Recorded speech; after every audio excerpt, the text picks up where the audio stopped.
A lot of great facts, data put out here. There was also one lady who really summed it up well.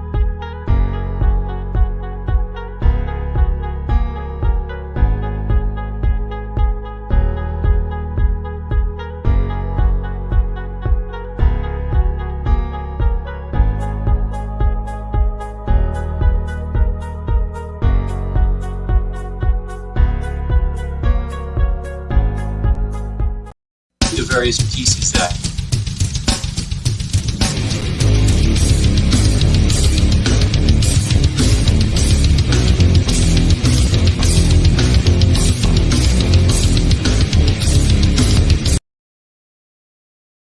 Here we go. like Hey everybody, Bradley, how you doing? And I don't think it's very good. I just got out of class. This has been going on for a while. I do not like but this is the testimony of the Senate hearing on 1927. Move it forward as is. Thank you. Members' questions. Thank you, Mr. Clement. Thank you. Hello, Lionel, Calls Melissa, Jonathan Finley. Brent, Spiko, Rebel Meat, Texas 3%er. Yo, how's it going, everybody? Lexicon, how are you? If you could state your name and who you represent and your position on the bill. It's looking pretty good. Sure. Most people support. My name is Jonathan Finley from Pasadena, Texas. I represent myself. I am in favor of HB 1927. Pretty much all the testimony that I had hoped to cover has already been covered. I especially agree with the testimony from Sean Sheridan as well as Jason Vaughn. But one point I haven't seen addressed yet was with respect to the education requirements for the license to carry. Can y'all hear that pretty well? And so I don't think this is a proper venue for that. I think when it comes to education, we need to focus on things like the civilian marksmanship program, Appleseed, there's a lot of different ways to do this. And I think the state of Texas should focus on that rather than trying to impose upon people with respect to their right to keep and bear arms. Furthermore, I think it would be a travesty not to call out Sinfronia Thompson for introducing one of the most incredible amendments to a bill that I've ever seen. Of course, her amendment expunges the record for people who were convicted under the statutes that HB 1927 seeks to repeal. I also think it's important to note why I'm here today. It comes at great personal expense to me. I am off of work. My wife is expecting. It's possible that she could go into labor right now, but instead of being at home with my family, I'm here telling you that you need to take this opportunity to do one of the most amazing things in the history of the Texas legislature and pass HB 1927 without amendment. Thank you. Members' questions. Thank you for your testimony and what it took to be here to give the testimony, and to everyone here to testify and waiting. We very much appreciate all of you. Thank you. Hey, I'm going to address this 81%. Chair calls Paul Hale. Probably later. I might even just do a separate video on this 81%, but I'll tell you, it's a bogus. It's a bogus. Lamar Henry. Every town for gun sense poll. That's who paid for that poll. Next will be Barbara Laguerre and Francis Shincon and Rebecca Evans. And I'll cover that. I'll cover that later. My name is Lamar Henry. I'm speaking for myself and also as vice president of this Texas Freedom Force, and I am in favor of this bill. Gun control in America at large and here in Texas is fueled not by legitimate concern to battle gun crime or gun violence. If this were so, we would see bills about guns directed at criminals. I've been around a long time and know what reality is. I can see when socialists are pulling our legs, and I know what common sense is. What we see is endless legislation targeting law-abiding citizens who own guns at people not committing crimes. It is senseless to say one is fighting crime by targeting the victims of crime. The type of legislation bills are meant to disarm a population for patrol purposes and not meant to fight crime. Gun crime and violence is rampant, and Texas citizens have a right to defend themselves and others from the criminal element. This right does not come from the state, but rather a much higher authority, a license. And a license in the law of contracts is a permission confirming a right to do some act which, without such authorization, would be illegal. But it is not illegal to defend oneself, and no license should be needed to give permission. A license from the state to exercise one's Second Amendment right is unlawful by nature, and it should be eliminated. Please pass this bill. Hey, thank you, Rose, for that There was $10. questions. Thank you. Thank you, Mr. Henry.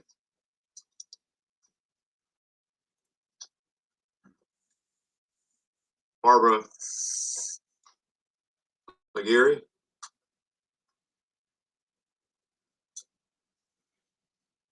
How do you pronounce your last name? Legier. Legier. It's French. Got it. I married. We have trouble with that in Chief Texas. I had a lot of trouble with that. I have a funny story about it, but I'll save it for beer later. Appreciate that. Yeah, absolutely. Hi, my name is Barbara Legier, Oh, and gosh. I'm speaking on behalf of myself in opposition to HB 1927. I oppose this bill for many reasons, but I'd like to talk about how it unfairly puts the onus on school administrators for enforcing gun laws. That's because this bill, from what I understand, And you misunderstand. don't know all the amendments, says prohibitions against guns in certain places where they're particularly dangerous, like a school, don't apply to a person unless they're personally confronted by someone False. authorized to act for the school, and then they refuse to leave. That is false. I took off work today to testify. I am a school secretary at an elementary school. I am the first line of defense in protecting 600 little children and 90 staff members against horrific tragedy. Oh, I gosh. cringe Here comes every the time I see that tears. little red button, the emergency call button. I see it daily. Oh. Now, this bill, a person can bring a handgun to campus. They're not breaking state law. I'm good, thanks. Until they refuse to leave, until I confront Yeah, I them. don't need tissue for my fake You tears. can tell by my voice. Me, I bear the intimidating burden of telling an armed individual No, you don't. that they aren't welcome. That's this bill stupid. chips away at our safety laws, expanding the whoops clause to schools. That is not Firearms true. do not belong on school grounds ever unless they're carried by a uniformed and trained police officer.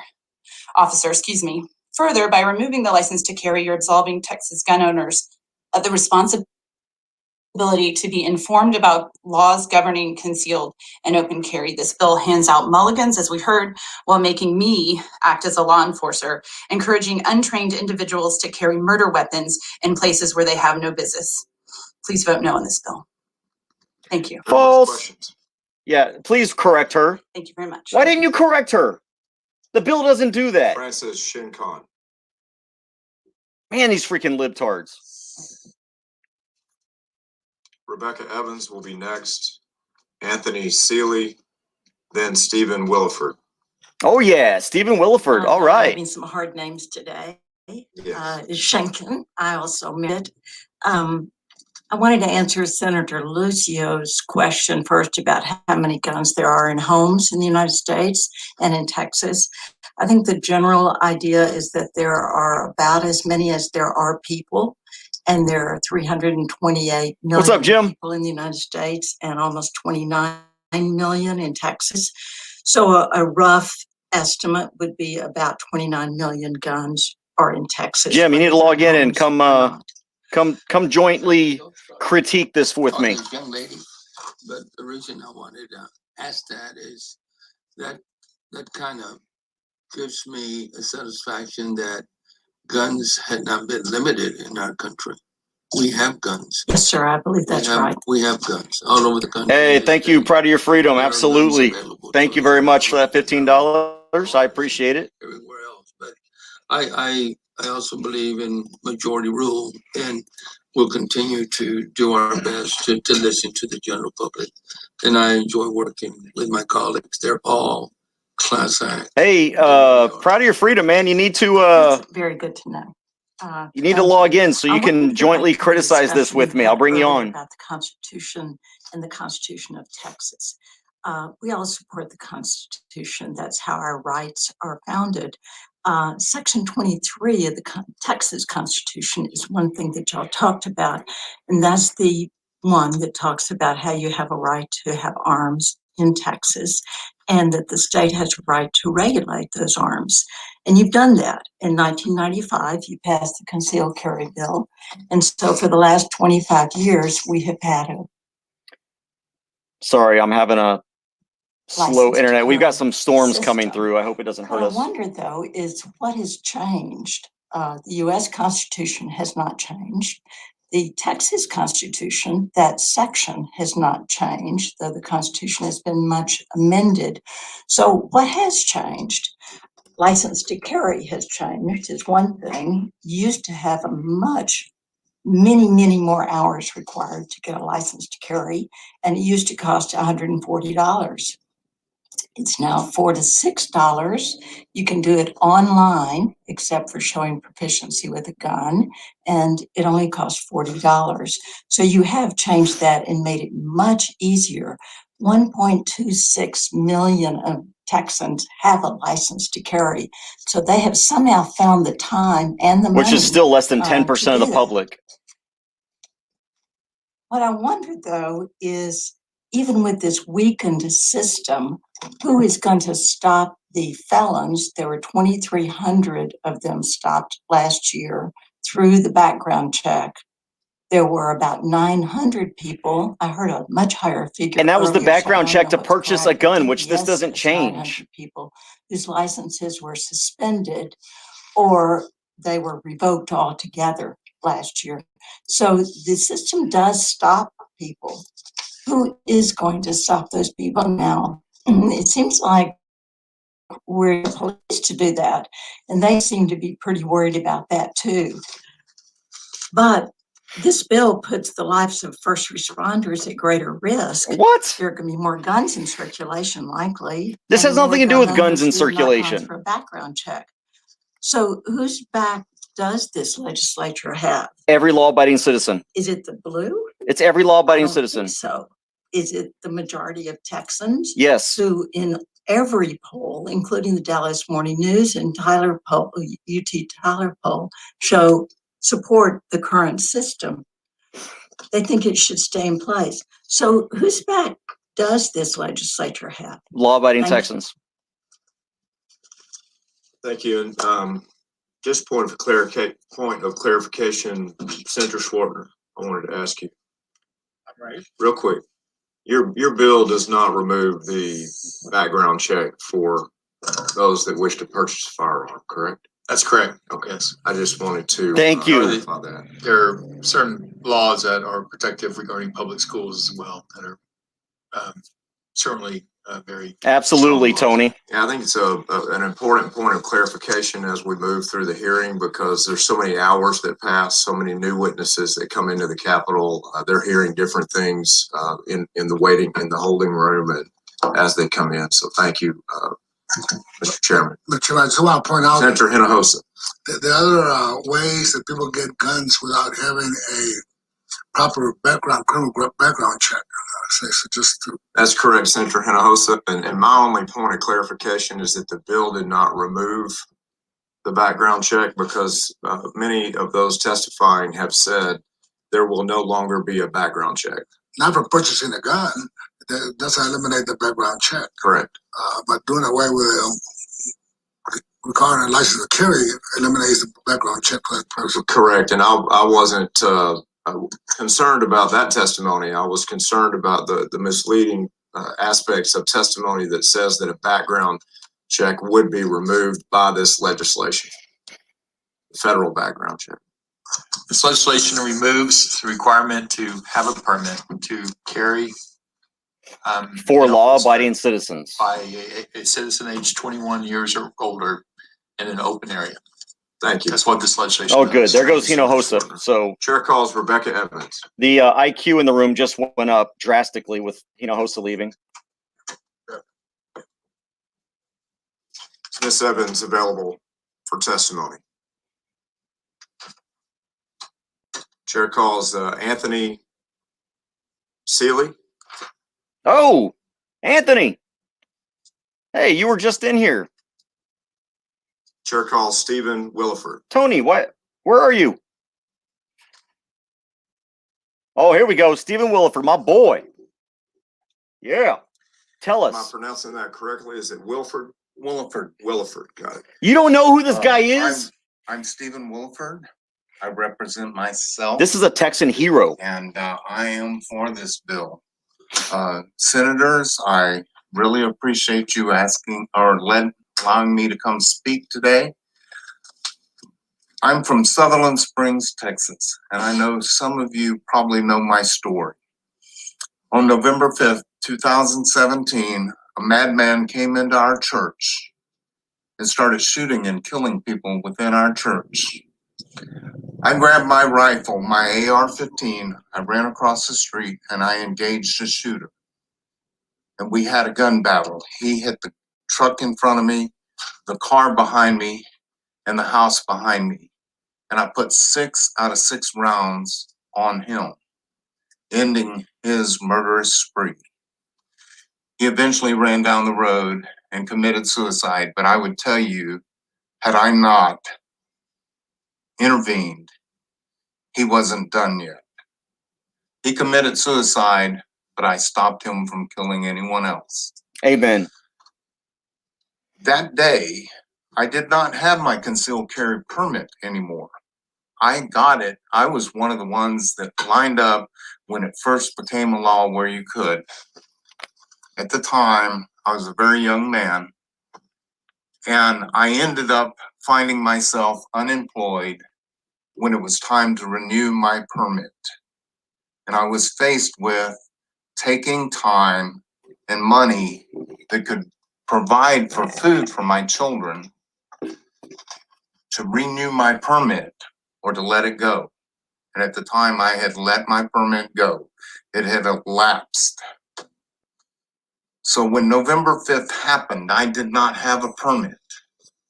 Didn't ask for permission to grab a gun and run across the street and engage a shooter. Thank you. Members, any questions? What? Senator Hall. Okay. I don't have a question. I just like to thank you for what you did. It just well demonstrates that it takes a good person with a gun to stop a bad person with a gun. It's the person's involved Yes, Sam, to yes. take the action, not the inanimate object.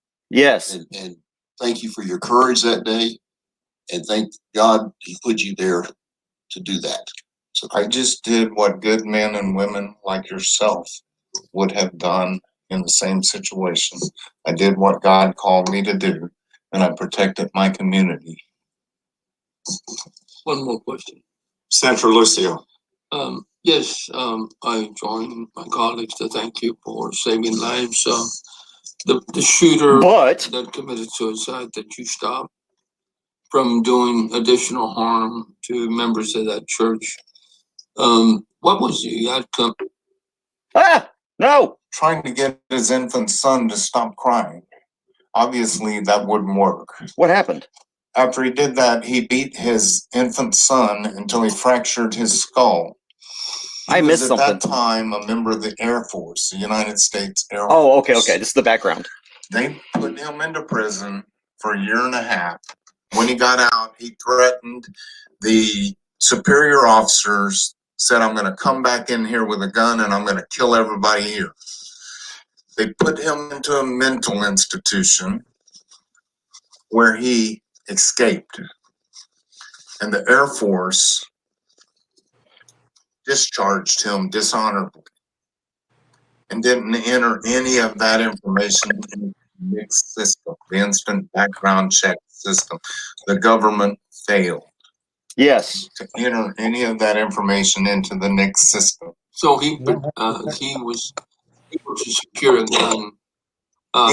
Because they didn't enter any of that into the system, he walked into a store, passed the background check, and walked out with a gun. Thank you for the testimony. In other words, government failure. Questions? People are dead because of government. Thank you.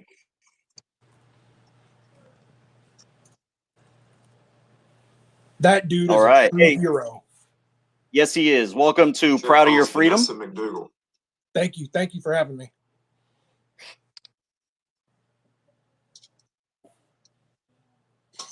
Chair calls Jen Ramos.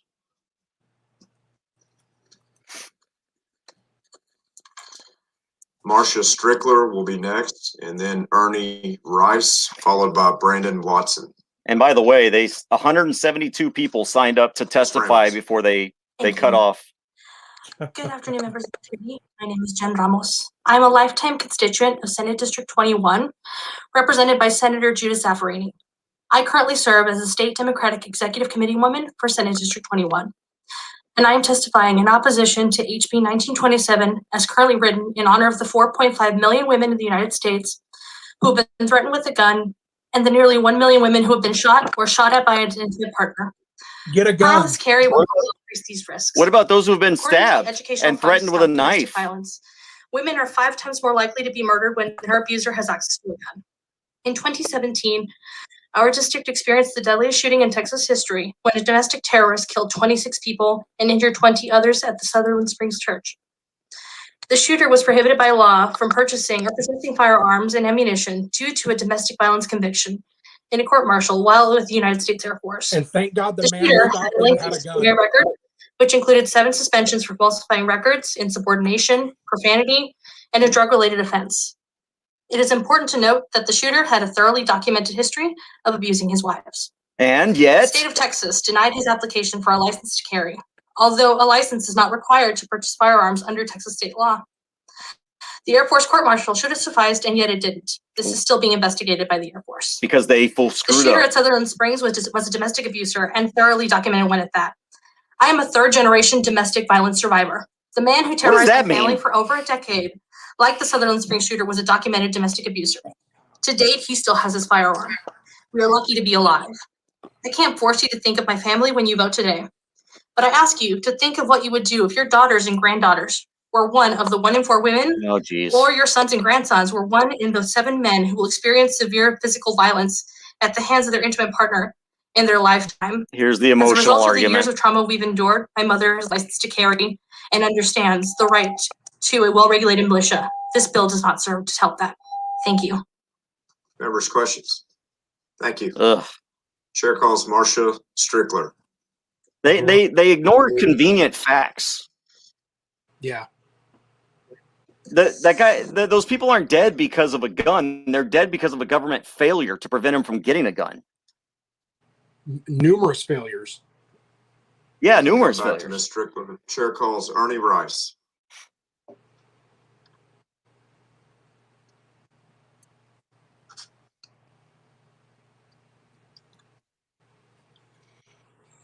Good evening. Mr. Rice, thank you. My name is Ernie Rice, and I represent myself, and I am in favor of this bill. And I currently serve as a missionary in the country of Haiti. Something a primary school teacher said about the Second Amendment has stuck with me all these years. He said it was created so we, the citizens, could defend ourselves should our government try to take these inalienable God-given rights from us. Yep. It sounded peculiar to us then. And elicited grins and knowing glances among us, who would ever want to change such a well thought out government process? Ridiculous. But then we were kids. The last day I felt safe in America was the day of the event that happened in Sutherland Springs. I was baptized in that church, and those people were my neighbors and friends. Sorry. This event taught me that our local police departments are critical to the way of life the Constitution has afforded us. But like the life and safety of me and my family, when confronted with evil, may very well depend on my ability to defend us from it. Amen, Terry. Man. Oh, what happened? Hello. It should refresh. Hello. We've got storms coming through here as well. Oh, okay. Ah, dang it. It glitched out on my end too. It's not just yours. It's the whole internet part for the capital too. Oh, okay. Gotcha. Well, so here's what I'll say. Well, I'll address this 81% thing. So I look. Oh, here we go. Now constitute the biggest threat to them. Yeah. Haiti has an ineffectual police force and government restricts gun ownership. It's a dangerous country with unrestrained lawlessness. I don't want America ending up like Haiti. Please pass this. Thank you for your testimony, members. Any questions? Thank you, Mr. Rice. Don't make America like Haiti. Chair calls Brandon Watson. Next will be Benji Campbell, John Franklin, Hey, Devin. don't you have to get a Greer. COVID test or something to go into the Capitol? Mr. Watson, thank you. A rapid test, I think. Yeah, that's why they have the green wristbands. And I'm doing this for myself. I think being able to carry a gun in this state without a permit is irresponsible, reckless, and ridiculous. Dude, so they're trying to disarm. This is not the time for this bill at all. Do we really want more police officer jobs to be more difficult? Oh, now he cares about the police. Brutality going on, especially. Let's be reasonable and use common sense. I'm not against the Second Amendment. Yeah, you are. I just want reasonable and prudent people in the public to have guns. And why can't they do that without a government permission slip? I am a dad. And my tax dollars go to well-trained police officers to protect my community without implicit bias, not an uneducated citizen or untrained citizen. Again, permanently irresponsible people carrying around guns that don't have a permit is just not the Texas way of life. Someone typed up his script wrong. We have morals here. We have values here in Texas.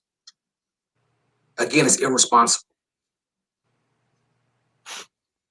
A lot of us have coworkers and colleagues. How is it irresponsible? I had a coworker once say, to make me not pay a fee. They try to come take my guns. They're going to get the bullets first. Yeah. Okay. Do you want people out there in the public like that? Yes. With that train of thought? Yeah, absolutely. Yes, I do. Lastly, I would just like one suggestion. Let's just do some in-depth research. Oh, I guess this is where we're supposed to do research. Did yours freeze too again? Yeah, he's breakdancing, it looks like. Yeah, it froze up. Yeah. Yeah, I guess there's some storms going through Austin, it looks like. Yep.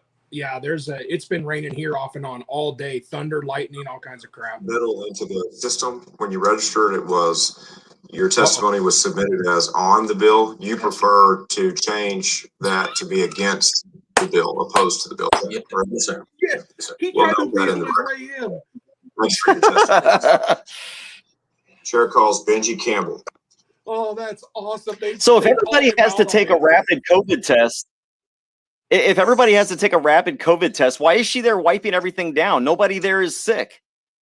Because Joe Biden's got 2 vaccines and still wears a mask, so you got to lead. So you have to follow his lead. Speak on behalf of my family in support of HB 1927. I'm a veteran that has had annual training for many years, and even now continue to practice gun safety and training on my own.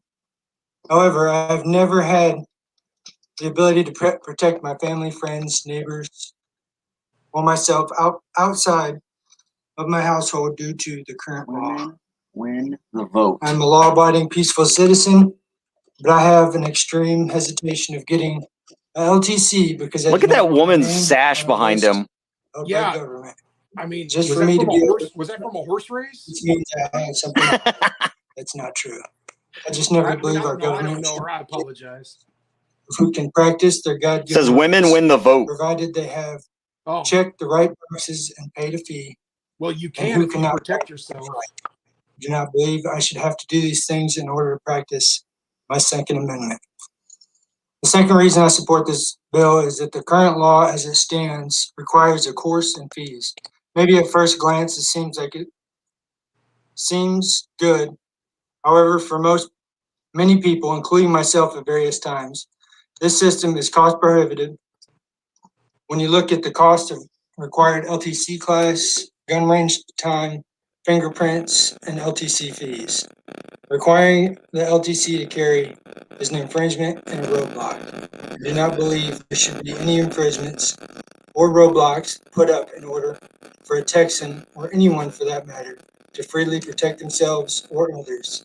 It is for this reason I support HB 1927 and ask you move forward. Thank you. Thank you. Members, any questions? Thank you, Mr. Campbell. Chair calls John Franklin.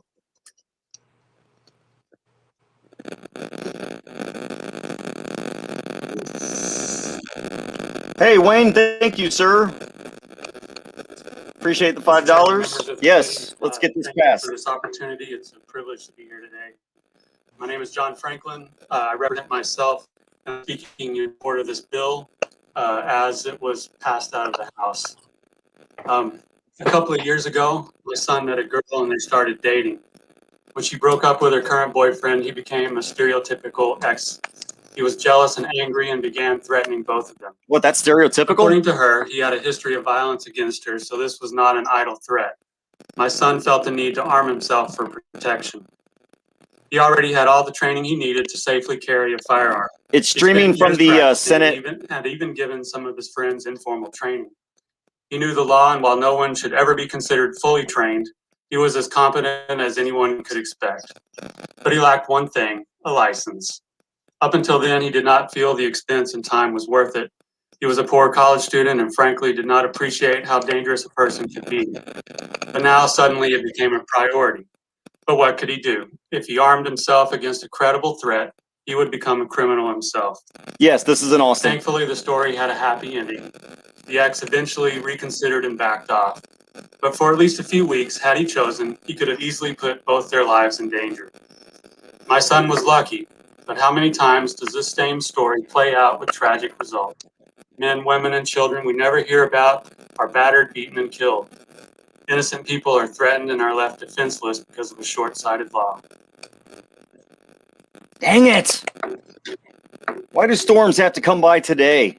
Yeah, it's this is weird. Mike Darden is looking really good, but I don't want all this rain. I can It's been water one of 150 those. years since Texans lost their right to constitutional carry. Let 2021 be the year that that right is restored. Yes. Thank you. Amen. Thank you, members. Thank you for your testimony. Members, any questions? By the way, folks, Chair will prior to call, turning this Devin on, Grider. I have officially finished my year of law school except for my finals. Nice. Only my finals. Followed by Sharon Lundgren, then David Dennis. Now you can get back and we can Is it Grider? Yeah. Thank you. My name is Devin Grider. I'm here representing myself, my family, to speak for this bill. I'm a career fire captain, a veteran, a former police officer, been around a bit. I'm also a proud husband, adoptive dad. My wife and I have 7 children. This guy sent me a Facebook request and I deleted it. I'm here for this bill. I feel like my wife is I'm gonna have to benefit. I've heard a lot said today about training and untrained people, and I know there are a lot of women out there like my wife who grew up around guns on a farming, ranching. Stop it. Ah, dog it. Yeah, I think this guy sent me a Facebook request, and I've been really clamping down on who I add. Family. So I'm gonna have to add She's him. had guns, owned guns, shot guns her whole life. Either I'm around, circumstances, she's never gotten her LTC. With the Motorist Protection Act a few years ago, she can carry a car. She carries on our property if need be. She's the type of person that this bill would allow to carry in public. She's the farthest thing from I would not use that word at all to describe her. I've heard a lot of people up here talk like the LTC would go away if this bill is passed, and as I'm sure you're aware, that's the farthest thing from the truth. I've had a CHL/LTC for 15 years. I fully intend on keeping it even after this bill is passed and signed into law. I travel to other states. And That's right. enjoy the reciprocity. And most people will. Also appreciate the benefit when purchasing firearms that I don't have to stand in line and wait on a phone call. I've already had my background checked. So the LTC won't go away. Someone mentioned earlier about people going to fire stations. I want to tell you that fire stations are not secure. If your crazed attacker is chasing you, don't go to a fire station, because as far as I know, almost every city in the state prohibits their firefighters from bringing weapons into the building, even if they have an LTC. That's so wrong. I grew up in an era when firearm safety was taught in schools. I think we should bring that back. Firearms were everywhere in schools until the Gun-Free School Zone Act of 1990. I'll close by saying I know a lot of rank and file police, and they all support this bill. So please pass it. Thank you. Members, questions?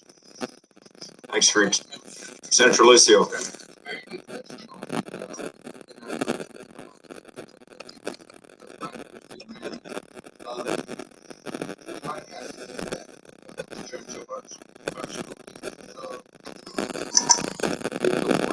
We can't hear you.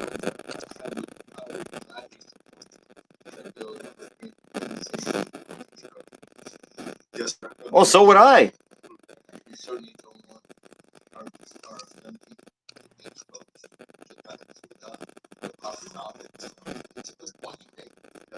Very happy. Thank you, Senator. I'd be very supportive of that also, and even volunteer to teach at my local school for gun safety for our young people.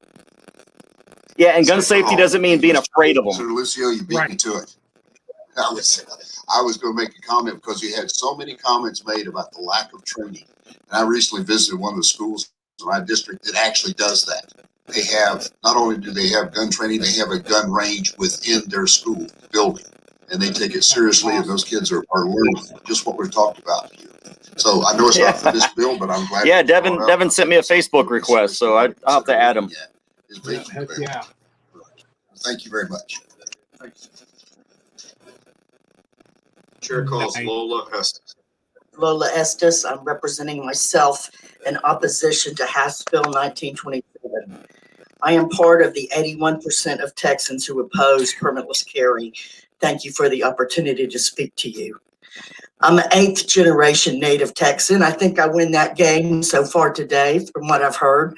My family founded Beeville in 188 years ago. I've lived my whole life in Texas. I come from a family of gun owners. Oh gosh, it's Boob Lady. Here we go. It's Boob Lady. I'm surprised she's got a shirt on. Gun laws controlling access to guns, not less control, not less training. I beseech you to She can actually look normal from time to time. The license to carry Oh, that's instructors. Jim's girl. Listen to the 81% of constituents who are against this bill. Just this year, we've had 160 mass shootings in America. The police, the LTC instructors, the public safety organizations are all testifying against this bill. They spoke on the steps of this building this morning saying so. Why are you putting more guns into a volatile situation? They're not putting more guns anywhere. They asked you not to support this bill. They already have them. So am I. Tell them about your boobs. Does not infringe on your rights. One word we have not heard here very much If today. she pulls her boobs is out, I'm donating $100 to OCT as soon as she does. you have a license. Hey, if she flopped her boobs out like she normally does, they should vote right now. License to carry. Rush it through right now. That's right. This bill makes law enforcement officers' jobs more difficult. This bill would make Texas less safe for everyone. I urge you to oppose this bill. The numbers have been thrown around freely. Come on, say it like your signs. Fuck your guns. That's what she always says. Come on, tell the. It's not safe. Come on, Barney titties. Pull Tell them them. out so I can donate 100. Questions, Senator Lucio. And thank you for keeping your shirt on. That's what I would do if I was a senator right now. Thank you for actually having your shirt on this time.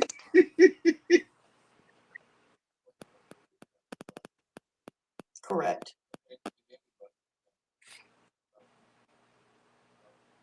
We can't hear you, Senator. Yeah, he's got his mic off. I do believe if guns were insured, the insurance company would make sure that they were safer. Thank you. Who they control. What? Thank you, members. Any other questions? Chair calls Sharon Lundgren.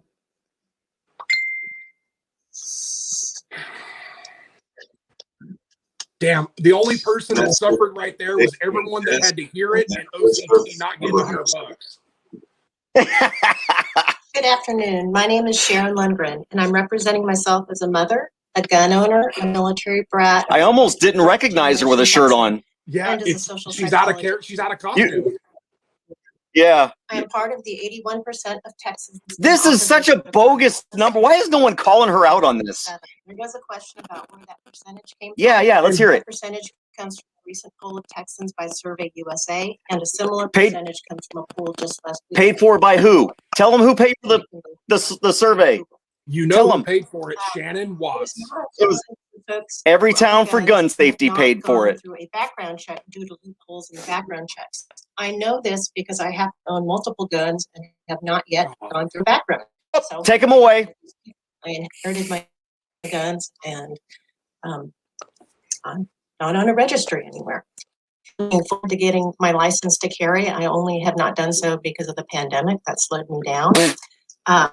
And I just feel that if we get rid of the license to carry, Exactly, Joe. Exactly. conversations brought up about background Picture Perfect says, I'm part of the 81% that effed her mom. that catches those who may already Picture Perfect is her dad.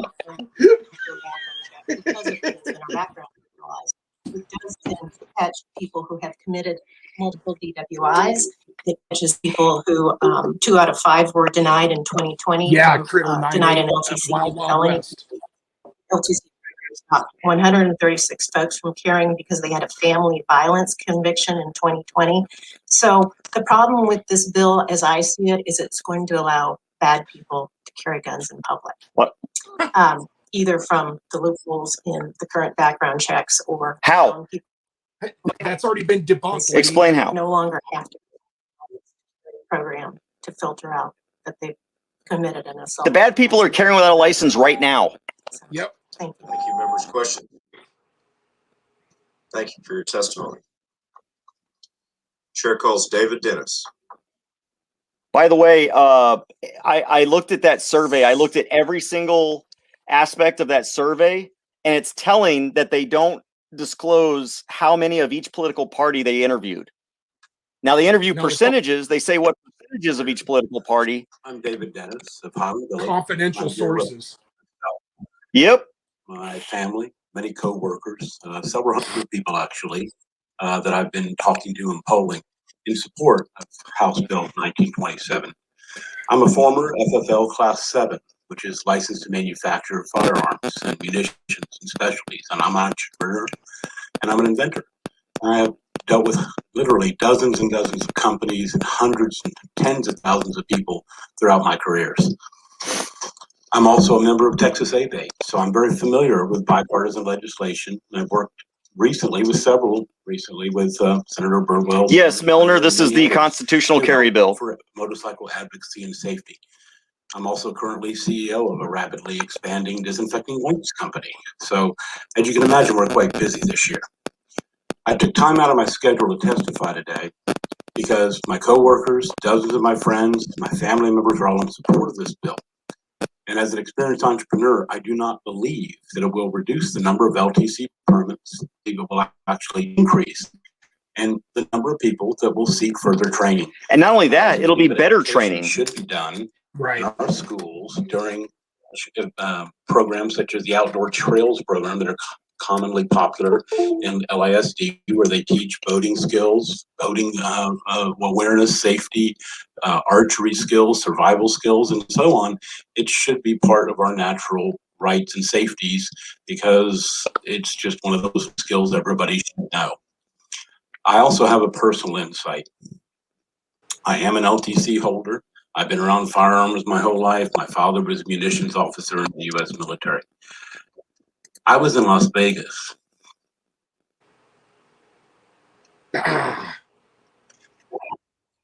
On a rather tragic day. I'm sorry, I got choked up. Yeah, go ahead. I'm an LTC holder. I flew to Vegas for a friend of mine's birthday party.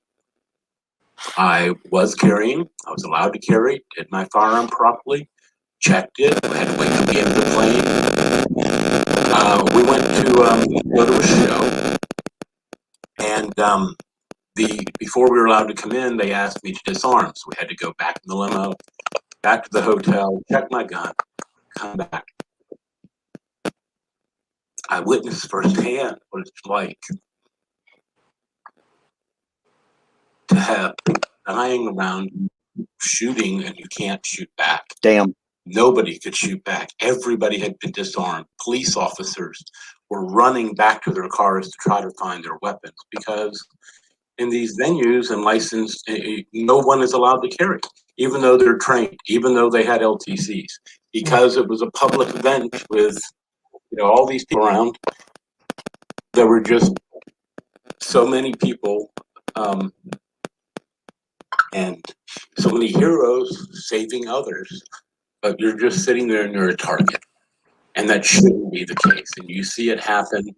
The church over in Fort Worth and such, and that testified earlier, we can stop this if we are prepared, and we're not prepared if we are not armed.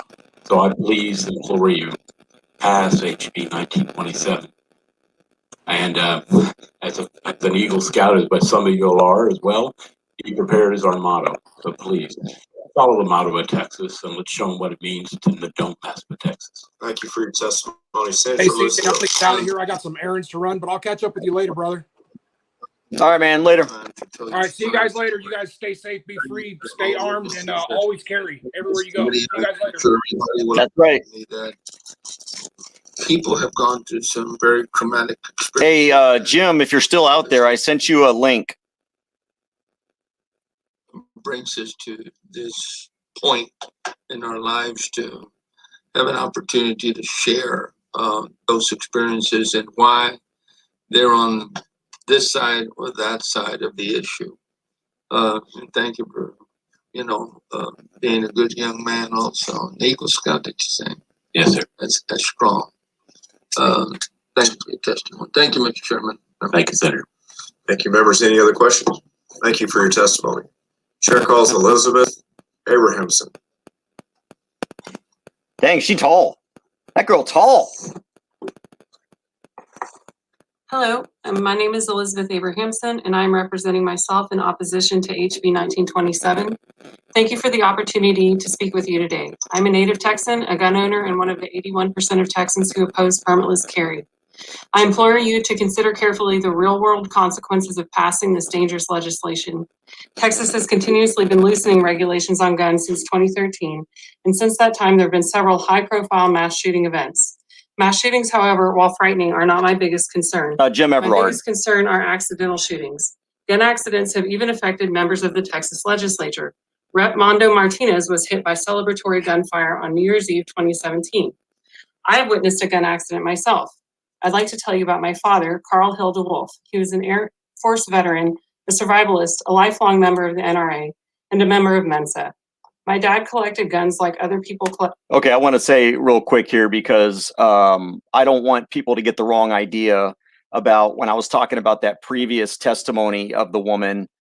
She's just repeating the same crap where we called her boob lady. So for those of you that don't know, that's the woman that comes to pro-gun protests topless with her boobs hanging to her kneecaps to protest gun rights. And so we weren't making sexist jokes. That's literally how she goes and protests the right to keep and bear arms. So, for my detractors out there looking to pin me down as a sexist because I'm talking about her boobs, she's the one that made her boobs an issue, not me. Not this lady. Not this lady. Firearm. There's previously. No one who can't. My dad escaped tragedy that day solely by the grace of God. Imagine the havoc that could be wreaked on public peace when untrained, uneducated, and untested individuals suddenly have the right to carry loaded weapons in public that they might never have fired. No, we already have that right. Center on this. We don't have to swing all to one side or the other. We already have that right. As legislators, it's your duty to maintain that common sense middle ground that keeps us safe without infringing on our rights. I trust you to do the right thing. All of Texas is counting on you. In closing, I leave you with this. There's Jim. Laws do not exist to Yeah, I prevent figured out how to use it. so that we have a standard by which to hold accountable those who disturb the peace. Thank you for your time. Mr. Chairman, Senator Lucio. just very briefly, thank you for your testimony. For those that don't know, it's represented by Armando Martinez from Weslaco, Texas. He's in the house, but he got injured and it was a critical wound when somebody shot a gun up in the air and that bullet came down. Well, you can't prove that. That could have been a gang shooting. 4th of July. It was New Year's Eve 2017. Yeah, that could have been a gang shooting. They don't know what hit him or why the bullet came down or where the bullet came from. Okay, members, any other questions? He said that to try and push this will come celebratory down gun after I won a sales. soccer game and clock me in the dome. That sucked. Yeah. But you know, Joe Biden, just stick your gun out and shoot it in the air. They'll scare them all. Yeah, you just do 2 shots right through the door with your shotgun. But you know, screw reloading. Chair calls Courtney Perry. Hey, I'm going to get some tea. I'll be right back. Okay, I'll keep them held down. Just want everyone know I'm just as annoying as CJ, so in advance, I'm sorry.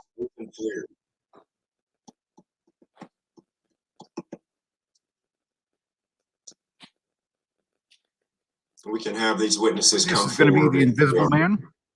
Get ready to testify. Chair calls Devlin Forrest.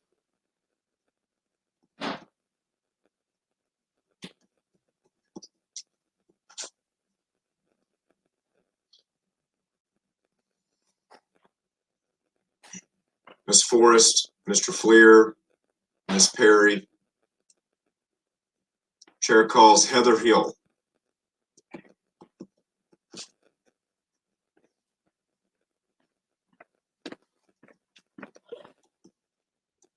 Oh, did I hear Heather Hill? Sir, was your name You called? did hear Heather Hill.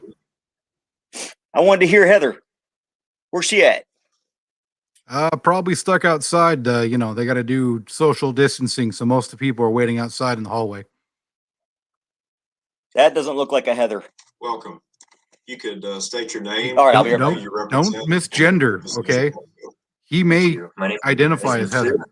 I'm representing myself, and I support the Constitution. Is that Tom? Oh, never mind. There's been a lot of really good testimonies about, you know, the racist roots of gun control and things like that. So I'll go ahead and talk about my my personal experience as to why I started carrying a gun. As soon as I turned 21 back in Arkansas, I was really excited and went out and got my concealed carry permit and promptly didn't carry a gun after getting it. I started using it as an extra form of ID until I was sitting in my car on the sidewalk and I saw a woman walking down the sidewalk and there was a guy kind of looking like he was stalking her. And eventually he ran up and started threatening her life and like acting like he was going to beat her. And so I thought, oh, well, you know, if anything gets out of hand, I'll just reach for my gun I'm not carrying. So I started thinking about, fortunately, there was some people who gathered there, and I think he was a little nervous, and she ducked inside of an office building, so presumably got away. But I started looking into it and thought, you know, what if maybe she had applied for a concealed carry permit? You know, maybe he was an abusive boyfriend or something, and she was waiting for the 3 months to get her permit or something. And I looked at if she had decided to carry a gun, then, and he had tried to assault her and she had defended herself, then he could get, you know, he may get a couple of years in jail if he, you know, didn't die. And that would be sort of his penalty, depending on how harsh it is. But then the court would turn to her and say, but how dare you not let him assault you and use a gun? You get a year in jail. So I don't think that sounds very just, that people should have to make the decision as to whether they can defend themselves and go to jail with whoever it is who's, you know, attacking them, or if they can, carry a gun and protect themselves from things like that. So like I said, I support 1927, removing the requirement to have a permit to carry. I like it as it is. The amendments are good, and I urge you to pass it through. All right. Sorry, I got a package in the mail. It's a shirt that I had made. Is Miss Heather Hill available to testify? My shirts are better. There we go. Chair calls Aaron Rickle.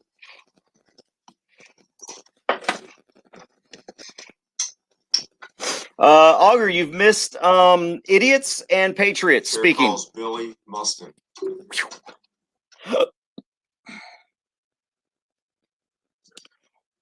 Take your time. No problem. We understand how that is, I guarantee you. Yeah, was Please seeing state your name for the boob lady your with a shirt representative. on. Usually I just see her yelling obscenities and swearing at my kids saying My they name is Billy Mustin. I represent. I know. I was a myself. little surprised she kept her shirt on. 1927. Gun violence does not exist. Guns do three things. Amen. They function, they fail, and they rust. Amen. Violence is from the heart, and you cannot legislate a pure heart. In 1962, we passed the 24th Amendment to the Constitution, which eliminated the poll tax. Says you cannot be charged a fee in order to access a right. But the right to vote is given to you by government that was established by man. That's a privilege. So how can we then be assessed a fee to get a permit to access our God-given right to survival? Hell yeah. because they don't want us having guns. If you think that the firearm training you get in an LTC course is firearm training, Yeah. you've never had any effective firearm training. Amen. That is Some people don't know. merely I helped teach a firearm or a license to carry class. I'm one of the range instructors. And basically, we teach you to not shoot yourself in the dick. That's about it. Or if they just want to know what's the score. You're welcome. Oh, Lucio's gone, so no questions. Chair calls Jesse Cohen.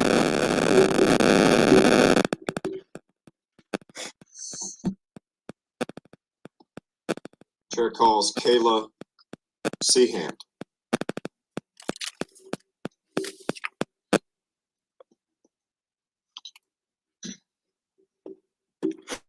I have to be careful because I told my wife Brent McCain. that I'm live streaming, so she might come on now and get on to me if I say something wrong.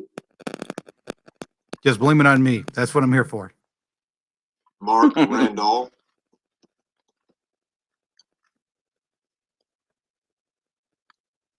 Scott Bertelis.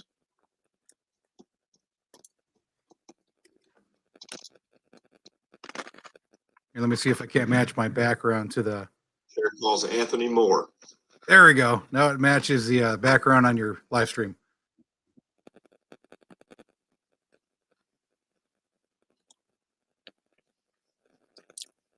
Oh, by the way, I want to thank you Democrats for all the stimulus money, for donating for my thousands of dollars in new camera equipment, along with my sugar daddy, Gene Simpson. Thank you. I know there's a. I want to thank my donors for helping me to get ready to get some new equipment. So I'm not gonna lie, most of my money I spent on guns.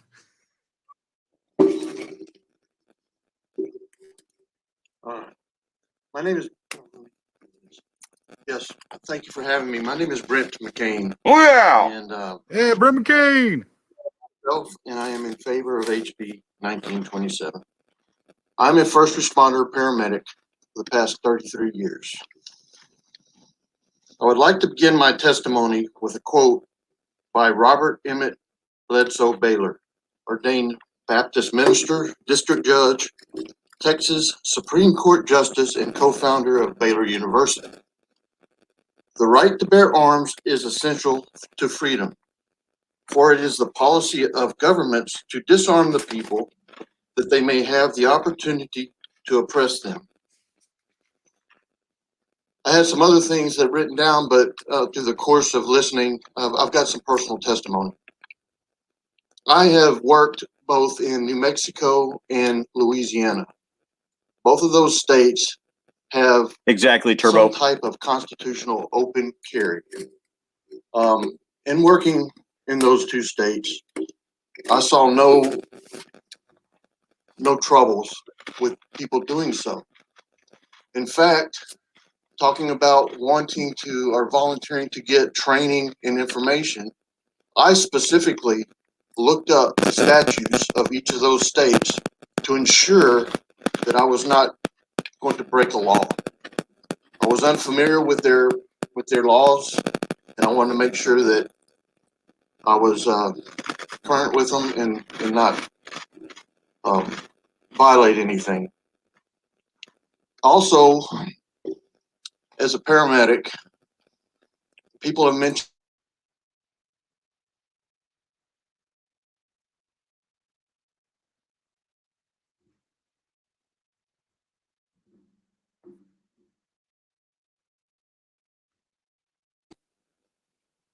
11 grandkids. And I carry my firearms are, let me finish. In closing, I encourage members of this committee to favorably consider HB. Very good. Thank you, Mr. Rimley. Members, any questions? Appreciate your testimony. I like Brett McCain, short and to the point. Yep.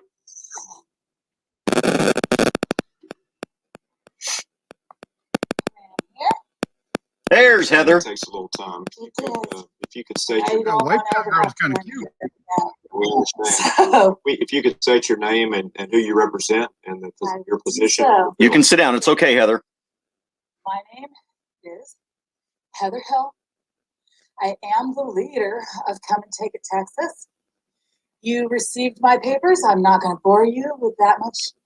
I'm sure you read them. Okay.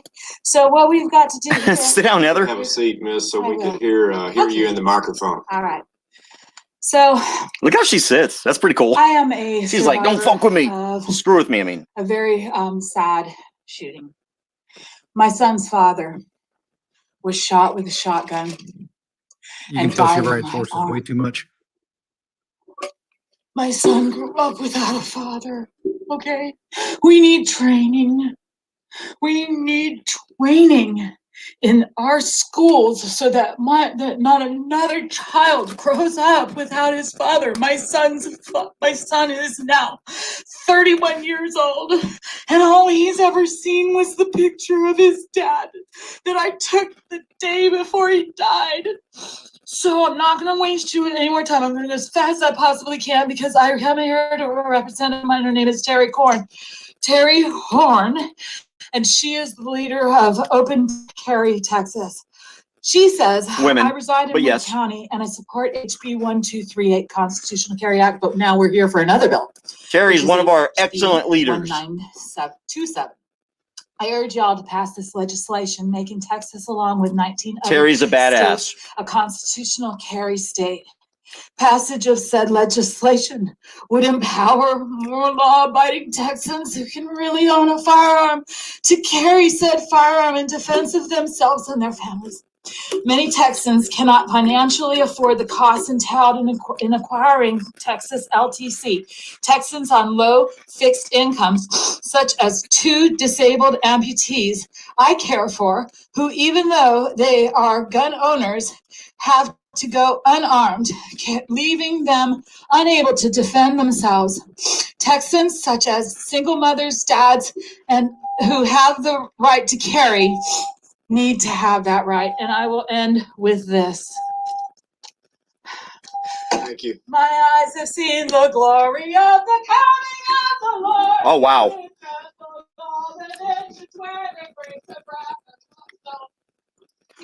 I think she had a little bit too much coffee this morning.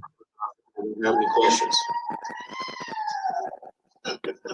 Man, she had double calf. She had triple I love latte her right and there. Ooh, that was definitely heartfelt. Heartfelt is the best say I can say about that. Mr. Moore, there's absolutely no expectation for you to sing You do not have to worry about that whatsoever. during this hearing, but we value your time and testimony. Thank you. Hey, my name is. Hey, some people are just passionate, man. I'm a veteran, business owner, proud father, and grandfather. The reason I'm here in support of this bill. Maybe they're missing their legs, not their arms. Not, constitutional carry. The reason for that is we had, and I'm from a little town in Gonzales, Texas, birthplace.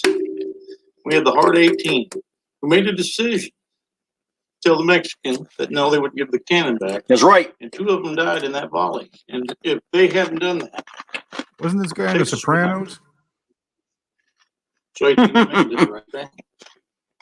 I would think that we need to do it. Hey, Arcader, how you doing? Because Texas was a nation before it was part of the United States. And our laws are a little different. So the other thing is I've heard a lot of emotional testimony, 81%, all that. here's the reality. Reality is it's trust.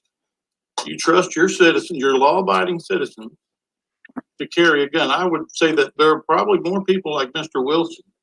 Williford. Texas. He meant Williford. than there are gunmen. I guarantee you. Okay.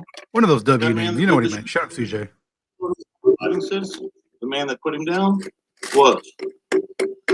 So I say that we pass HB 1927 with no amendments, as is, and remove the licensing to carry part of it, but leave, the fact that we still can get a license for reciprocity. It makes sense. And as far as training goes, I can tell you I drive all over the state. There are more gun ranges opening up. And it isn't just to get your LTC. More people are taking up Terry, you're still a leader in OCT as well. sport and learning about guns, because shooting as a sport it's excellent. It's fun. So I ask you to pass 1927. Thank you, members. Any questions? Appreciate you. Hey guys, and just so y'all know, OCT on my new profile, and I had to turn it down because I don't need this one in jail all the time.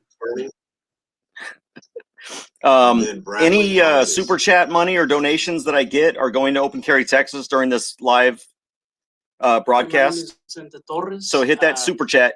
From McKinney, Texas. I'm here on behalf of myself, and if we're going to use statistics that we can make up, I say that I took a poll last night on Facebook, and 100% of my friends agreed with me that this should be passed. We also feel that this should be put on the floor for a vote. We've heard too many times over and over that this doesn't have the votes to pass. It doesn't have the votes to pass. However, we speak to our representatives, and we're told by multiple representatives by multiple different areas, that, hey, yes, I support this, I support this, I support this.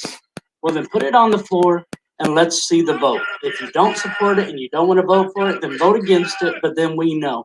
I'm running right now for office in my town because of this very reason. There's people there that keep saying, hey, we support you, we're listening to you, but they don't listen at all. So at some point, you need to hold people, the representatives, feet to the fire and make them stand up and take a side on this. I've been a victim of armed robbery. That doesn't mean that I think the law-abiding citizens like myself who carry every single day shouldn't have that right.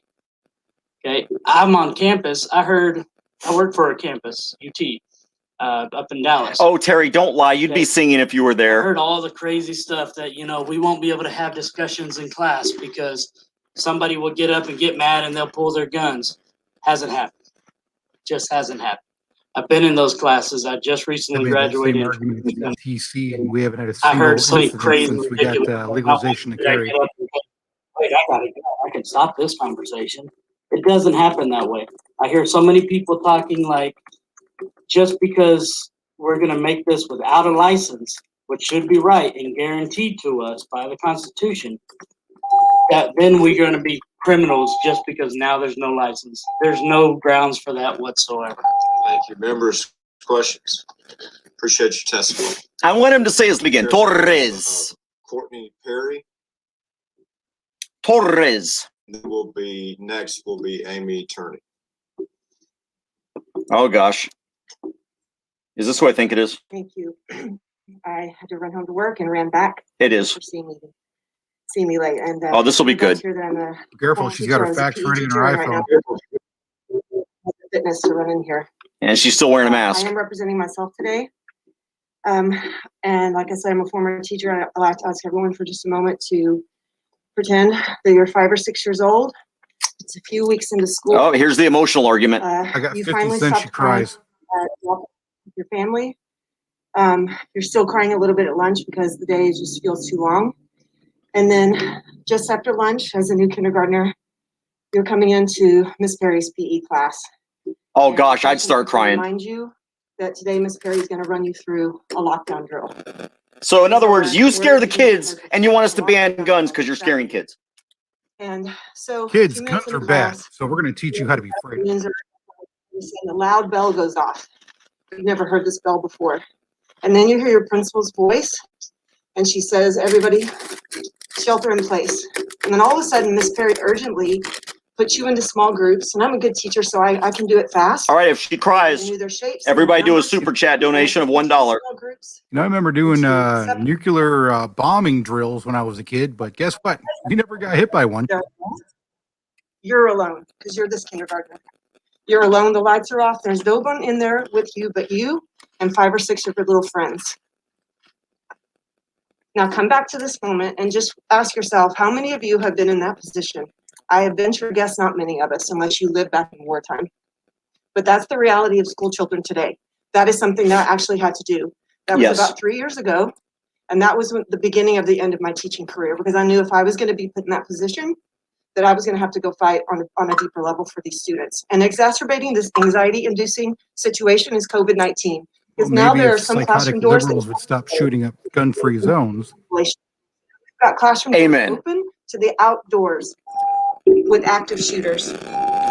I please ask you, there's no problem. The law enforcement officers are saying, please give me a minute. They're saying this is a constitutional problem, solution looking for a problem. There is no problem. Yeah, law enforcement always says that. Licensing. Let's keep it in place. Please oppose House Because Bill 1927. everyone disarms, so only they can shoot your dog. For your testimony, Ms. Turney. Yeah, I used to live in a little town called Rio. Oh God, 400 here we go. back in Wisconsin. I'm sorry, I'm I want talking to hear over some. you. I want to hear some singing. No, you're right. You're right. I just say here comes the Sash women. She just. What are the Sash women?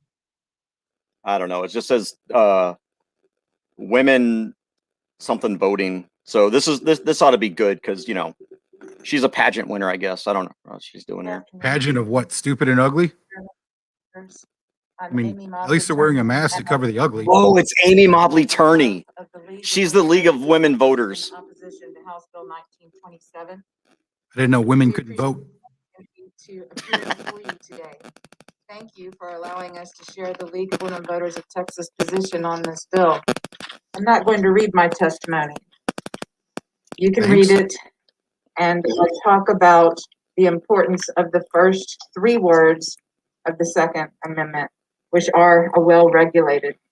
I want to speak about this bill on a personal. Well, this isn't about the militia, lady. It's about the right to keep and bear arms. Need to be protected. And even then, it's talking about regulating the militia, not their arms. Right. I have lived in those parts of town that people talk about where the woman needs to protect herself. I lived across the street from a flop house. I never a flop house? What a racist. I was in a domestic abuse situation. That person stalked me for almost 10 years. Oh, you know damn well that's a lie. No one would stalk that woman. From anxiety, depression, and post-traumatic stress disorder. Just imagine if she had a gun to defend herself in case you tried something. I know. Someone else for 16 years. Now, though, I run in my own neighborhood. I bike in my own neighborhood. I walk in my own neighborhood after dark. And I'm so flustered that I left the slug in my bag here to show you about the recklessness of what happens with guns when people are not trained. What? And you have a gun in your bag? They are trained. The slug that was found on the patio in my backyard. I urge you to oppose this bill. What the heck is she talking about? You need a bullet and a gun for them to work, not just one or the other. I have scars on my corneas. Do you think it's a good idea for someone like me? Then don't carry it, dumbass. It's a freaking choice. I think you have scars on your cornea from looking at yourself in the mirror. I want to know why she's out at night running when there's a flop house across the street. I mean, is she out there? Yeah, and walking. Yeah, exactly. It explains a lot if she's high on dope all the time. Well, this guy sat down with a power pose. He's like, I'm sitting down. Ah. I like when he testifies. He's kind of quick and to the point.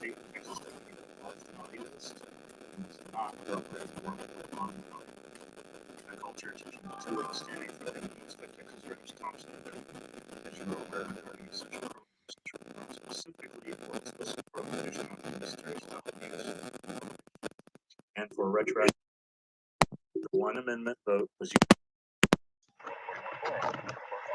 All right, that should fix the static. I'm sorry.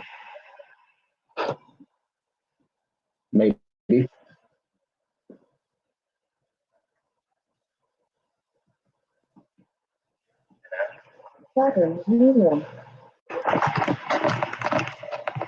This is all CJ's fault, by the way, not mine. Can y'all not hear it? No, can't hear him. You got to turn that volume up. Hang on a second. Why did that not work?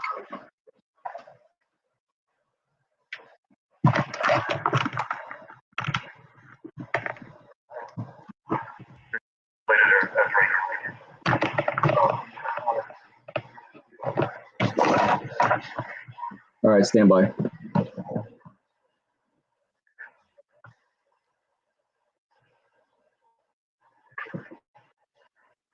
Well, while CJ's fixing it, hopefully you guys can hear me. But I was saying before, because unfortunately this guy's probably a good speaker, but we can't hear him. Talking about guns in schools. I used to live in a little town in Rio, otherwise known as R10, Wisconsin, a little tiny town, 400 people. It's bigger now, but we used to be able to bring guns into school. I took my hunter safety class while I was in school when I was 13. We used to bring shotguns and rifles into the woodworking class so we could redo the stocks, and everyone who was in high school had a rifle or shotgun in the back of their truck. Guess how many mass shootings we had? 0. The fact is that when you're trained, you know what you're doing, and you have people that are armed, you're not going to have school shootings.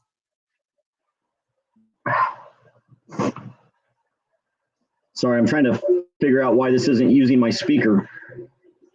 Please stand by for technical difficulties.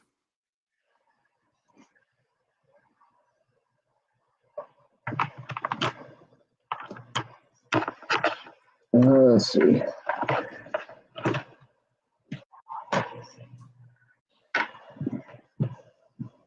Sound. Sorry, guys. I'm getting there. There we go. Driving a car takes a permitting process that requires a year for most teens and 6 months for adults learning to drive. We register our cars and take a class to I have been a background check training to volunteer for Boy Scouts and kids' schools.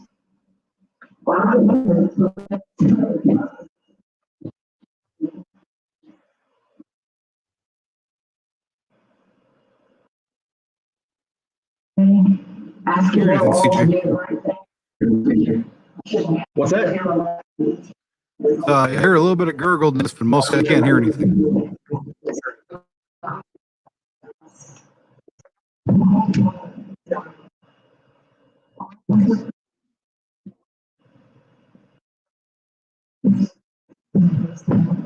Good. This bill puts lives at risk. There you go. Look, Including the last one. everyone, CJ, he got it fixed. I Everyone. used to be like these men walking around my town with guns strapped on their bodies. But the one small comfort I take What has she got is strapped on her knowing body? that likely you pass a background check. She's got a strap on her body. Training. This bill will remove that reassurance for me. Please keep Texans safe by opposing this bill. Back the blue, back Texans, and oppose the bill. Thank you. Let me give everyone a synopsis of what she said. Blah, blah, blah, feelings, blah, blah, blah. I don't like guns, blah, blah, blah. Scary, scary, scary. Guns are bad. That's it. Kevin Perez. That was a good interpretation. First. I was a Democrat for 21 years, so I speak Democratese pretty well. I'm Christina Delgado. I am here representing myself and my daughters, one of whom is with me. And I am opposed to House Bill 1927. Reflecting on previous statements, as a parent, community volunteer, survivor fellow, and domestic violence victims advocate, deconstructing the current law does create more security for citizens and gun owners alike, but put them more at risk. Removing the ability to run checks, additional checks on individuals who may be incapable of owning a firearm due to incarceration or judgment of a violent That doesn't crime stop or people mental from or running checks for buying guns, lady. he does not need for more security. As a Santa Fe parent and volunteer, we know what occurs when a gun makes it on campus. Our committees are doing everything in our power to keep students safe and free from losing classmates. My friend knows all too well as her daughter misses graduation this year because she died in art class. Senators, this body has the ability She to huffed set too the much paint? precedent. The sanctity of the Second Amendment should not and will not be made jest. That the lives of the citizens an oath was sworn to protect and serve will not be made to pray their children come home as they left. That those around them who practice their Second Amendment right. These people are mental. Faith. That our law enforcement are not forced to believe that. No, they're They're just so lacking afraid of common something sense. that doesn't happen. I urge that you all oppose this bill and update and make our current standing legislation more efficient.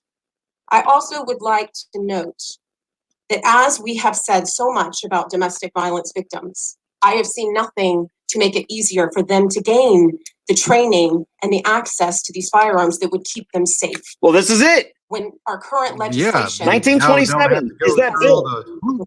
Get it. Our current justice system leaves them in the dark. No. And lets them know there's nothing more they can do for them. What do you think this bill is about? For the women that I advocate for, that you would utilize those stories, utilize those voices. Shut up. Utilize those Time's up. Shut up. And no recourse, no help. I see nothing in this legislation that brings forth something to give them that level of protection. What a dumbass. That's exactly what this bill does. Against their abusers. Thank you, members. Any questions? This bill helps them to be able to get protection against their abusers. What the hell are you talking about, woman? Next will be Ann first. And by the way, if you don't have to spend $60 on an LTC training, you can spend that $60 or $80 on actual good training. Good afternoon. My name is Kevin Perez. I'm for the bill, and I'm representing myself. One thing I keep hearing about is people seem to have this notion that if someone has a gun on them, if they open carry now once this bill is passed, that they are instantly or potentially a criminal. I always thought that was something in sci-fi, Philip K. Dick, and, you know, pre-crime. Person has done nothing wrong, then you can't just assume them guilty just because they're there. Amen. Other than that, Unless you're a cop, then anyone carrying a gun is automatically guilty. that's going to be against the bill. You people were elected not to represent law enforcement. You were elected to represent the people. Yeah. And there are many people that are here that are for the bill. Way back in a moment. I get law enforcement and I understand what they're saying, but you're not here just to represent them. I grew up in Chicago. I lived most of my life in Chicago, where the utopia of all your gun control bills were around when I was a kid in the 80s and 90s, and none of those bills did a dang thing to stop or to prevent criminals or bad people from doing bad things. Can y'all not hear him? Can y'all hear him? Questions? Senator Lucio. Give me a one. Sorry, If we have one question for you. Give me a one if you can hear We have him. one question for you from Senator Lucio. Well, Mr. Perez, I just never have heard anyone, and I represent close to 1 million people down in the Rio Grande Valley of South Texas, ever call Okay, thank you. those that have that carry a gun openly, like the gentleman behind you, call him a criminal. No Right, one's ever, many let me people- finish. Okay. No one's ever told me he's a criminal because he's got a gun. But it scares them to death. So what? That's a feeling. That it is a feeling. But it's a traumatic. your feelings don't trump. And I've Let Senator Lucio finish his point. I want to finish my point because you said something that is not true. It is true. That you feel and you think and you've heard that they feel you're a criminal if you have. I've never heard that. It's been saying in the testimony. And if you have, We don't know a good guy with a gun from a bad guy with a gun. But I have not. And I just want to say that a lot of people are very scared of guns. I don't You care. have to respect that also. No, we don't. I respect your testimony. I respect the gentleman's, and I hope he testifies, that's sitting in the audience that's carrying a gun right now, openly, and where people can see it. But a lot of people become very uneasy and scared and actually run for cover. That's because They're I've gone ignorant. through traumatic No one experiences, runs for so cover when you see an open carrier. just want I to have know never that had that happen. we're respectful of I had everyone it once in Austin. that come before this committee to testify, This and I Asian lady ask yelled at a the machine gun and ran by. testimony on both sides of this issue. I really do. Just, was it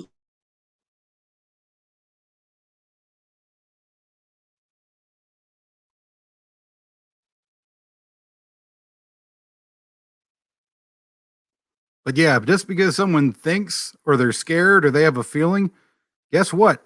I don't like listening to idiots talk. That doesn't mean that they can't talk because I don't like it. Get over yourselves.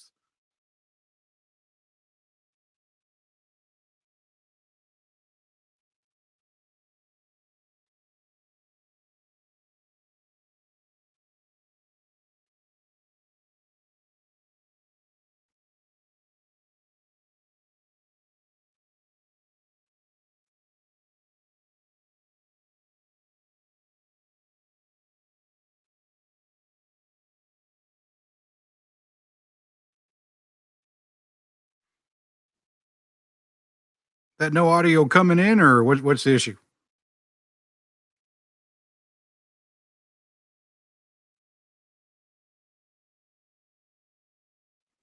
As you see the confused look on CJ's face as he tries to figure out the audio issue for the 5th time.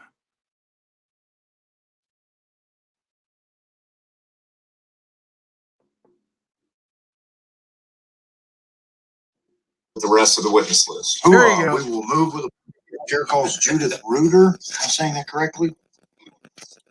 Judith? Sorry, guys. Okay. Ma'am, who are you? Which one? You put a Okay, Funyun Ann, down in please come the mute button, people. Sorry. And on deck would be Judith Reuter. And then Ruth York. And then Jeffrey Clemens. And so with that, He wasn't really laying into the senator. He was trying to, but they kept shutting him up. Absolutely.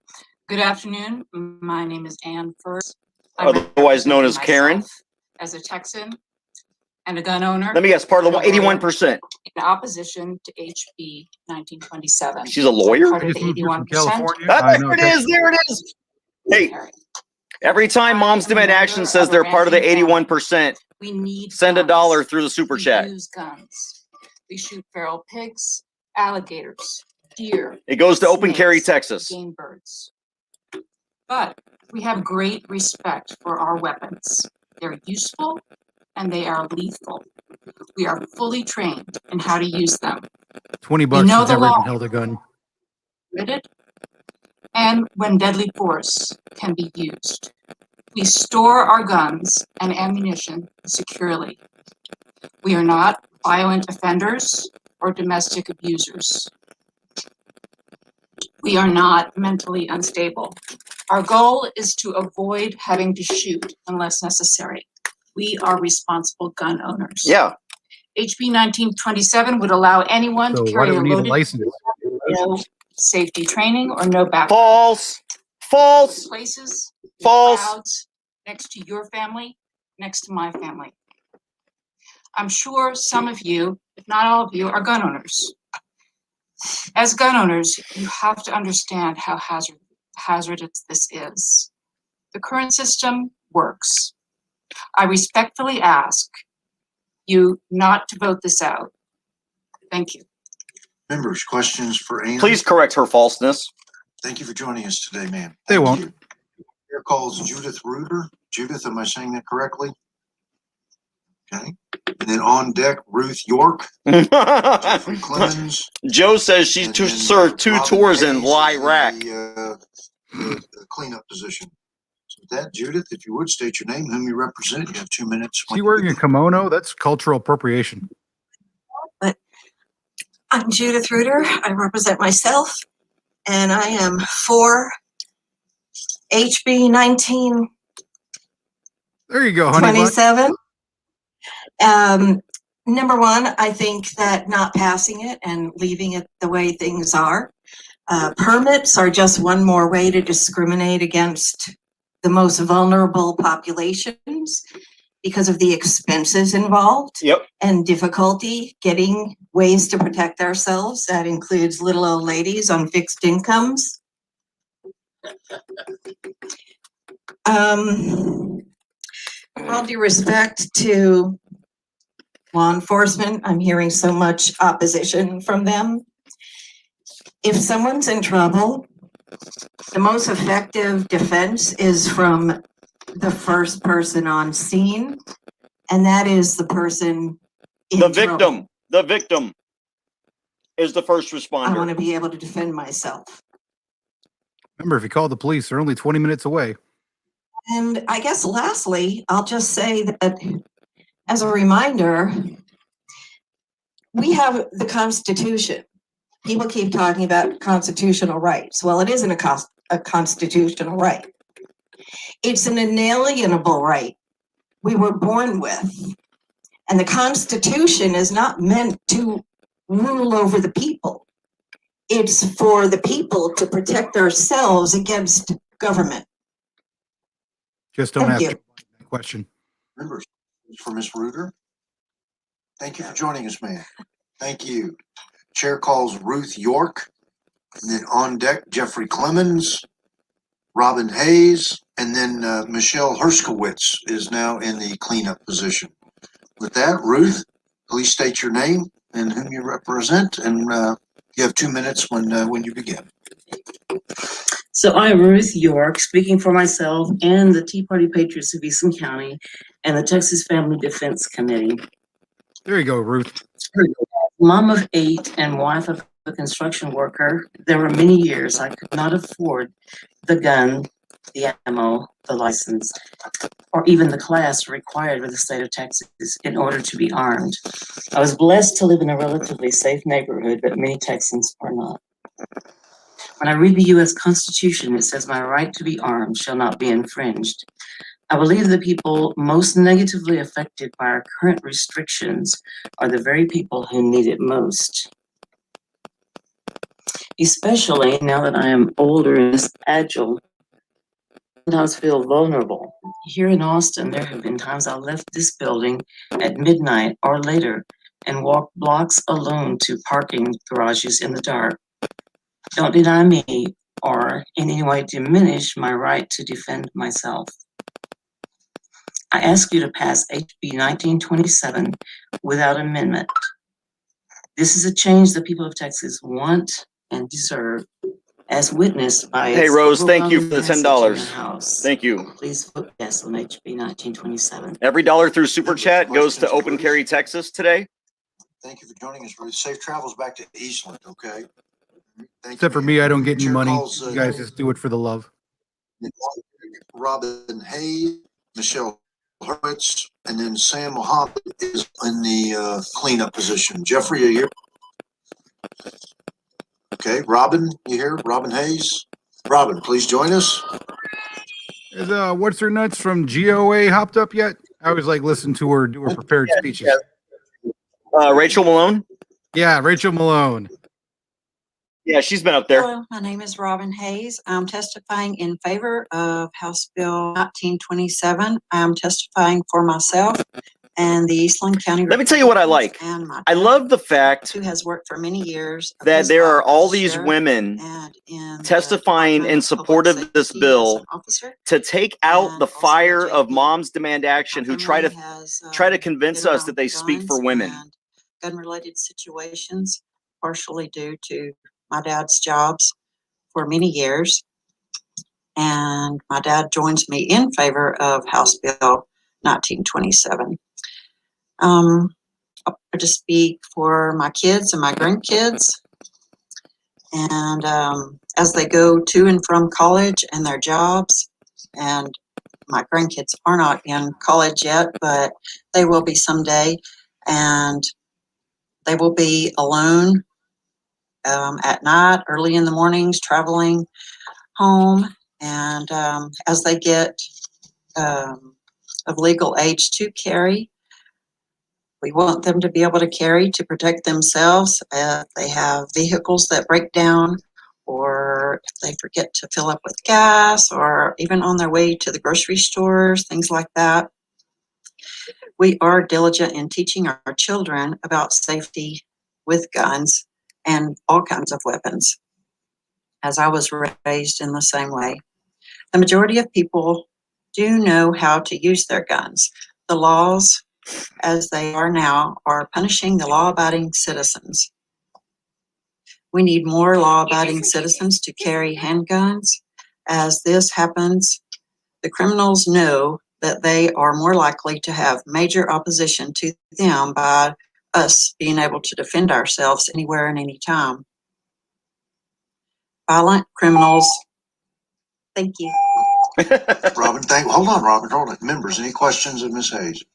Yes, Senator Lucio. I like to have. Good golly, Lucio. Go ahead. Okay. Thank you, Lucio. I have grandchildren too.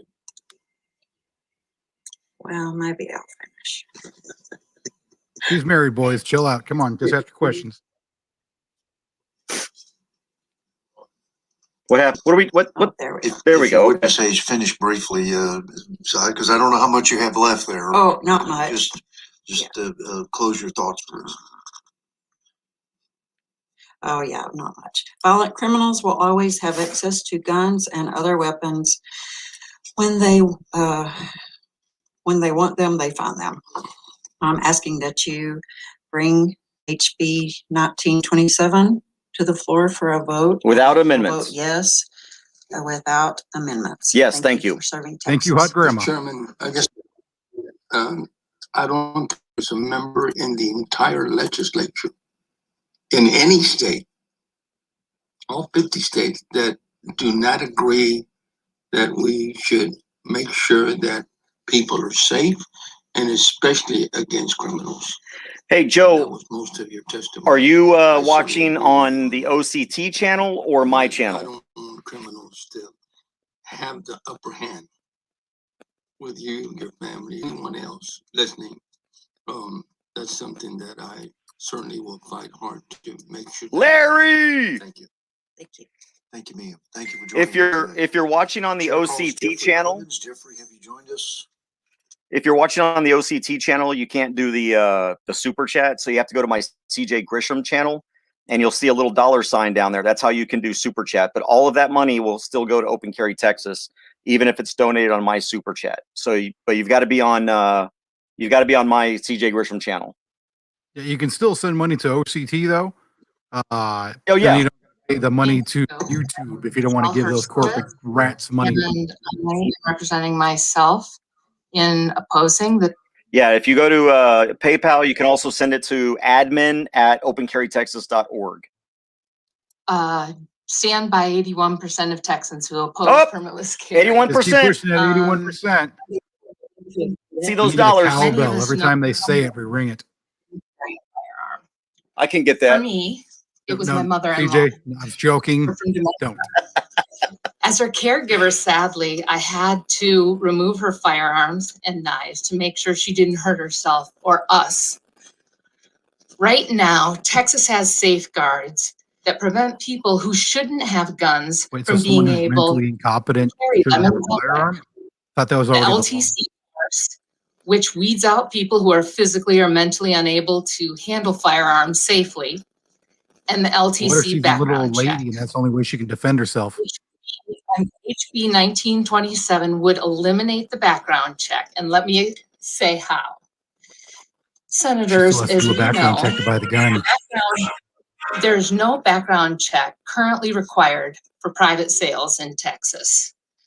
You and I could meet behind the Capitol in the parking lot, and I could sell you a gun right now, and it would be perfectly legal under CJ, you want to meet Texas law. behind the Capitol grounds of her?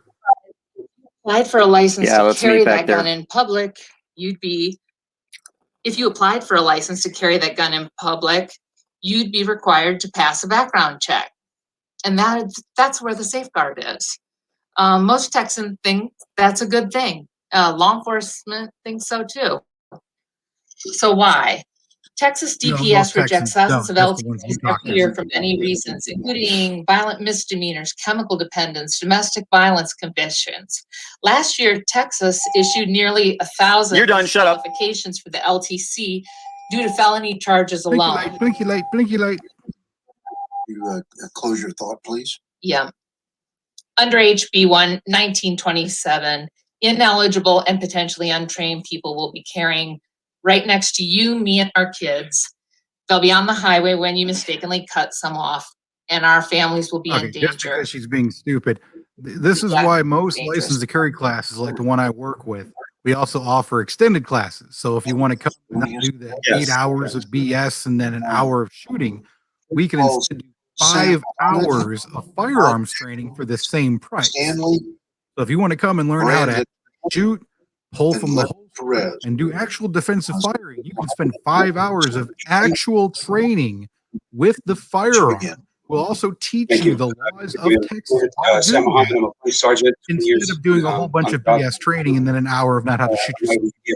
I drove in this morning from Dallas, and I am representing the North Texas Muslim and Middle Eastern community. I'm also a founder of the Mesquite Islamic Center, and I sit on the board of directors as a vice president of that center. I'm a LTC instructor, police academy instructor, and I was a 2020 sheriff candidate in Dallas County, and I'm here to oppose this bill. And this is why law enforcement is hated. Officer, as a law enforcement instructor, and also as an assistant imam in the mosque, where I've seen several reckless and untrained groups go around the Islamic centers in the mosque in the DFW area just to intimidate people with fear while they're. Well, that's a crime. So what have you done about it, officer? Firearms. So I heard the other law enforcement officials talk about why they oppose it. I'm not going to be redundant and repeat what they were saying, but as an instructor, I want to tell you some of the things that I've As seen. an instructor, he wants to make money off you. A decade and a half of being an instructor and see things on the at the range and in the class. So we have some of the things that I've seen as danger among the actions and the attitudes. We have the know-it-all student that comes in with no prior knowledge and he thinks he knows more than everybody else. Kind of like that know-it-all cop that shows up and thinks he knows the law. The most dangerous people in the class. We have also I got 20 bucks a dude's a meter maid. His gun, brand new weapon out of the box, and to rack it, he put it in his chest and he tried to pull the slide with his finger on the trigger. And when I screamed my lungs out on him to warn him, he said, "Well, it's empty." So even though this bill the LTC course is not a shooting course, but it's people that have it will have a better common sense and more. They'll be held at a higher standard than the average citizen that doesn't have it. Okay. So that's your time. Mr. Muhammad. Members, questions of Mr. Muhammad? Thank you. Thanks, sir. Thank you, sir. Thank you for joining us. Safe travel. Hey, Arcader, if you're on the app, Chair calls Arcader, you're on the app, but you're on the Open Carry Texas channel, you will not see the super chat. If you go to my channel, CJ Grisham, right there where you go to chat, there should be a dollar sign, a little dollar symbol, and that's how you do super chat on the app. But you can't do it if you're watching the Open Carry Texas channel. Myself, the State Republican Executive Committee and the RPT. I'm going to amend some of my comments because you've got them in writing as I go along based off of some of the stuff I heard today. Starting with good morning now, good afternoon, Chairman Swardner, Vice Chair Birdwell, and distinguished members of the special committee. We all look forward to hearing testimony from all sides of the ultimate passage and for the ultimate passage of House Bill 1927 out of this committee and onto the Senate floor for final passage and onto the governor's desk for signing. Again, my name is Stephen Stanley, and I currently serve the SREC committee man in Senator Hall's district and having the privilege to work with our great Senator Bob Hall for his Senate district and all of Texas. Following the RPT state convention this last year, having our top 8 priorities outlined for the SREC, we soon began working setting up our legislative priority subcommittees for each of these priorities. And here is a fact. Constitutional carry had garnered 85.38% of the 7,300 plus delegates, which is 6,233 people that had voted. This is one of our top priorities for the. But I thought we only had 19% support. Today, I sit here as a subcommittee chairman for the constitutional carry with RPT. Today, I've had the privilege of traveling from Mount Pleasant in Deep East Texas to where I first had my first love with guns at the age of 8 with my first 410 shotgun. But luckily, having my father teach me how to handle firearms. All the way to the Laredo and many cities in between. I've spoken to hundreds of law-abiding Texans who want their Second Amendment rights restored. Constitutional carry should once again be the law of this land here in the state of Texas after a long 120 some odd years of having our constitutional Second Amendment rights stripped from us. Thank you, Mr. Stanley. Members, questions of Mr. Stanley? Thank you for joining. Thank y'all. I want to put this out to anyone who's listening right now on the or watching on the live stream. Anyone who doesn't have a license to carry, if they're in the Central Texas area, you guys want to know more about how to carry a firearm, how to safely fire, how to draw from the holster or anything, you get a hold of me and I will take you to the range for free. I mean, you got to pay your own range fees, you know, get your own ammo because ammo is expensive now. But you get a hold of me, I'll take you out to the range for free and I will teach you anything you need to know. I'll take as long as you need to know. You want to bring some friends, you want to bring your mom, you want kids, whoever you want to bring, you bring them along. Free lessons. You want to have it for your church, you want to have it for your business, whatever. I will provide a free class to make sure everyone is knowing of how to carry a firearm properly and safely. You recognize, state your name, whom you represent. And don't forget to follow Not So Slim Jim. Yeah, I'm one sub away from 5,000. I live in Dallas, Texas. I am representing myself and my neighbors who I've talked to a lot about this bill. And how do you stand on it? We hear a lot of names. Do you oppose or support it? Been going on in the country. George Floyd, Tamir Rice, so many names. Breonna Taylor. Say Tony. That always sticks out to me. Say Tony John Tempa. Crawford of Ohio. If you don't know him, I advise you, I ask that you please look up John Crawford of Ohio. Hey, thank you, Joe. This is a young man who his only crime thank you was so that much, he man. went to Walmart as a black man in America in an open carry state. He was talking to his girlfriend on the phone and someone called 911 and said, this black man's in Walmart with a gun pointing it at people. It was a BB gun that he had picked up in Walmart that he was kind of carrying around while he was looking at dog food. I'm with the guy in this one. Those cops killed that guy. That was BS. I'm a veteran. I'm a disabled vet. I'm a homeowner. I'm a taxpayer. I'm a very involved constituent in Dallas. But and this law terrifies me. He didn't mention any of the white people killed. I mean, this law literally terrifies me. Then leave. That's because the I media can doesn't see cover it, clear as CJ. day that scenario. I could be wearing my pistol on my side, walking down the street in Dallas with my headphones in, and someone else gets scared because there's a black man with a gun. And they call the police. Gee, or they decide to take their gun out and be like, what are you doing? Hey, Jim. Those things happen in the United States. I'm Those things are currently happening in the United States. You're a white guy, aren't you? And that terrifies me. I And none identify. of you. So surely no one's ever called. multicultural. No one's ever called the police on you, right?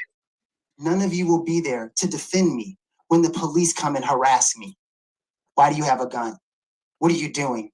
What's your business? Get on the ground. Because the Constitution will Get say on the that I can ground. carry a gun. See, I already know this guy's full of crap because I was in the vape shop today, and there was a African gentleman who was carrying a gun. I was carrying a gun. He walked up and said, "Hey, man, what is that?" And I told him, and we had a 20-minute conversation about guns. Did I call the cops on him? The shop owner who was white called the cops on him? Nope. We just sat around and talked about guns and carrying. So guess what? Not everyone. Hey, Arcader, thank you. I just got the cash out. Destiny Hallman, and then in the cleanup position, Kyle Garco. Arcader, I just got the cash app. Sure, that'll go to OCT. Rocking the yarmulke. Good job, brother. Ms. Leonard Perez. So yeah, I'm here representing myself, Jordan. COA, and I support HB 1927. I want to tell you, I'm a Cuban American Jew. I'm a Juban. My parents were political refugees in this country, and we I've never heard that before. when we see a one. Juban. Our country is being led astray and trying to disarm this populace. I've seen freedom of speech and other freedoms being attacked. Even the church, whether Jewish, Islamic, or Christian. Okay, I'm telling you that we are here not just for the Constitution of Texas and restoring a right that should be ours, unrestricted, as per written in the Constitution, but we represent the hopes of fellow patriots in other states and around the world watching Texas right now for what we're going to do. Tell you what, we almost have half of the states on board with constitutional carry. That's right. This will be the 20th state. We are No, it'd be watching. 21st. We are awake. It would be a If you 21st. vote against us, we know I believe who you 22nd, side with. What you're about. That is clear as day. So if you're about the Constitution, restoring this nation, and you really care about freedom and peace of law-abiding citizens, vote for HB 1927. It's the only right thing. When they disarmed us in Germany, you know what happened. When they disarmed us in Cuba, you know what happened. You know what happened in Venezuela. The Perez family is not going to leave. And I'm not leaving Texas. And many patriots feel that way. We're watching you all. Yes. You work for us. Thank you. Hold on, Mr. Perez. Hold on. Members, Yeah. questions? He is my favorite Jubin. Well, no questions. He's my favorite Once you Jubin get as out well. Too soon, Mr. Perez. Thank you, sir. Chair Chair Hold calls on, sit Blair down. Taylor. No, we're done with you. You can go now. We just want to screw with you. And then on deck, Destiny Hallman, Yes. Kyle Arco, and then in the cleanup position, David Tony Robertson. With that, Ms. Taylor, if you would please state And your name 36 and states representative in have 2 minutes once you begin. unlicensed open My carry. name is Blair Taylor, and I'm representing myself in opposition to HB 1927. I realized earlier, apparently there's a song portion at the end, so I'm a little nervous. I didn't prepare. Let's count how many victim cards she has. I spend a lot of time explaining things to small people. I'm getting my bell ready. One thing I can't explain is that I missed bedtime for the first time in his 14 months for my youngest to drive down here last night and to sit here all day to testify. Oh. Something I've yet to explain to my oldest too is this fixation a small but vocal group have with being armed for everyday activities. HB 1927 is fueled by a lie. Permitless carry supporters have bought into the falsehood that they must be armed to shop, to go to the playground, to go to the movies. Wait, is she saying that people don't get shot there? Require firearms training and permitting is an infringement. So it's a lie that people get You only get shot More there. guns will make us safer. The presence of a gun in the home doubles the risk of homicide and triples the risk of suicide. Guns in public spaces are magically safer than they are at home. Supporters of this bill often use women and children and our need for protection to prop up this and other dangerous and unnecessary legislation. So the women are liars They live in too? a fever dream in which one random Sunday at Kroger, they will be called upon to step up and become a good guy with a gun. Like and Stephen save the Williford? innocents in a hail of bullets. I live in reality, as most of us do. We have not asked for Her own untrained reality. vigilantes and police that are completely okay. She with was viewing attractive all when she humans first as sat potential down. Targets. We have not asked for more guns. We have asked for expanded background checks on all gun sales, ERPO legislation, and responsible storage requirements. We have not asked for more guns. The people of Texas have asked for things like Medicaid expansion, for fully funded public Oh education, goodness, here we go. and to increase affordable housing, among other things. The majority of us, your constituents, dream of a more fair and prosperous society, not a more armed one. Members, questions of Ms. Taylor? All right. Thank you for joining us, ma'am. Thank you. I mean, she might as well just Chair had a calls big shirt that Destiny was blue and said Democrat on it. And she was attractive until she started speaking. David Tony Robertson. Someone's looking at her butt. Someone's looking at her butt. Tim Harper. Thank you for the 243, buddy. Appreciate it. Thank you. Once you start. Hello, my name is Destiny Hallman, and I am representing myself. Oh, there's one of those lying women using women to push this. I just like to make it short. You've heard a lot of testimonials today. I'm handing out, you are the special committee for the Constitution, and I hope that you understand that you guys all have a responsibility They sure to are a represent special us committee. by the Constitution. So I wanted to make sure that each one of you have a little pocket Constitution as well as a little pen and a patch. But I want to get to a point here. You guys have heard testimonies from cops. I want to say that criminals have carried handguns forever without permits, and they will continue to carry Yes. without permits. This law allows this allows Texans to have the same rights as the criminals do. And so if you believe in the Second Amendment, I find that you cannot actually believe in this license to carry, because the license to carry does infringe on your Second Amendment rights. And it's that simple. It does, and that's good. I will say that the license carry Safe travels back to Waco. as voluntarily All right. gotten helps to circumvent a lot of federal laws, though. Kyle Garco. Kyle, are you with us? I mean, even then, I'm going to keep Kyle, is it- my LTC just because, you know, when I travel and I got to go to Nebraska and Wisconsin and states like that, it's good to have a license just for when I travel. Brown. And then Gonzalo Alvarado is in the cleanup position. Kyle, if you would, please state your name. Whom you Oh, represent. dang, an old carrier came in and Lucio's gone. Thank you, Senator Birdwell. My name is Kyle Guarco. I'm representing myself. I'm in full support of this bill. I've got a statement real quick on the subject of stats and numbers. I've been hearing a lot of testimony referring to this imaginary 81% opposition figure. I'd like to inform everybody on the committee here that a research study has found that 62% of all people who identify. All right, there we go. There was that 81% number. Suffer from some form $1 to super chat. disorder. Essentially, the majority of opposing testimony that you're hearing today is from crazy people. I am a gun owner, and I don't want to be a gun owner. I'm going to say it again. I don't want to be a gun owner. I have guns that are worthy of hunting, but I'm not a hunter. All of my guns are bought with the express purpose of killing a person before they can kill me or anyone, anywhere that I happen to be. I didn't always used to be this way. I used to be as anti-gun as anybody who is testifying against this bill. That was before I lived in Bed-Stuy, Brooklyn, New York, where Bloomberg had constructed a police state with a complete prohibition on the Second Amendment that had failure after failure. So it came to the point where he instated stop and frisk, which is the practice of profiling, stopping, and searching individuals for things like weapons. Yet New York City itself continued to suffer 4 mass shootings per week. A figure that has gone up since I fled the place that I put into excuse me, sorry. It's late. Take your time, guy. A figure that has gone up since I had fled the place that's put into practice all the common sense measures that I used to support. The difference between having an idealistic expectation for the world and what reality does are 2 different standards. This is why I am a gun owner, and this is why 1972 must pass, as is. 1927. Thank you, members. Questions for Kyle? Thank you for joining us today. Thank you, Kyle. Give him a break, CJ. He was you could tell he's a little nervous. They know what he meant. Yeah. Robertson. Like that dude on Facebook, like you didn't use the right Brown. there. Gonzalo Alvarado, and then in the cleanup position, LaDonna Masad.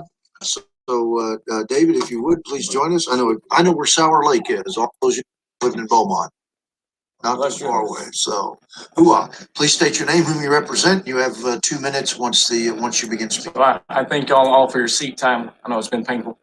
My name is Tony Robertson. I represent myself. I'm here to represent 1927 to be brought forward in a favorable light.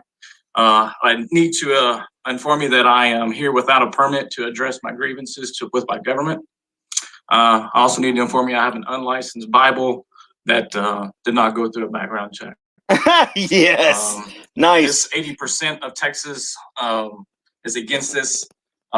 Comes from Texas Gun Sense. Yes, it does. And that sample size was 1,200. So if you know anything about statistical sizes, that's a very, very small sample size. There we go. Hit the super chat. 1,200, only 800 people responded. Or take a shot. 80% that we keep hearing is a 1,200 people sample size. So keep that in mind. We've been hearing that. And it wasn't even 1,200 people sample size. It was 810 voters. Come and speak against. I want to remind you, those are not elected officials. Those are hired.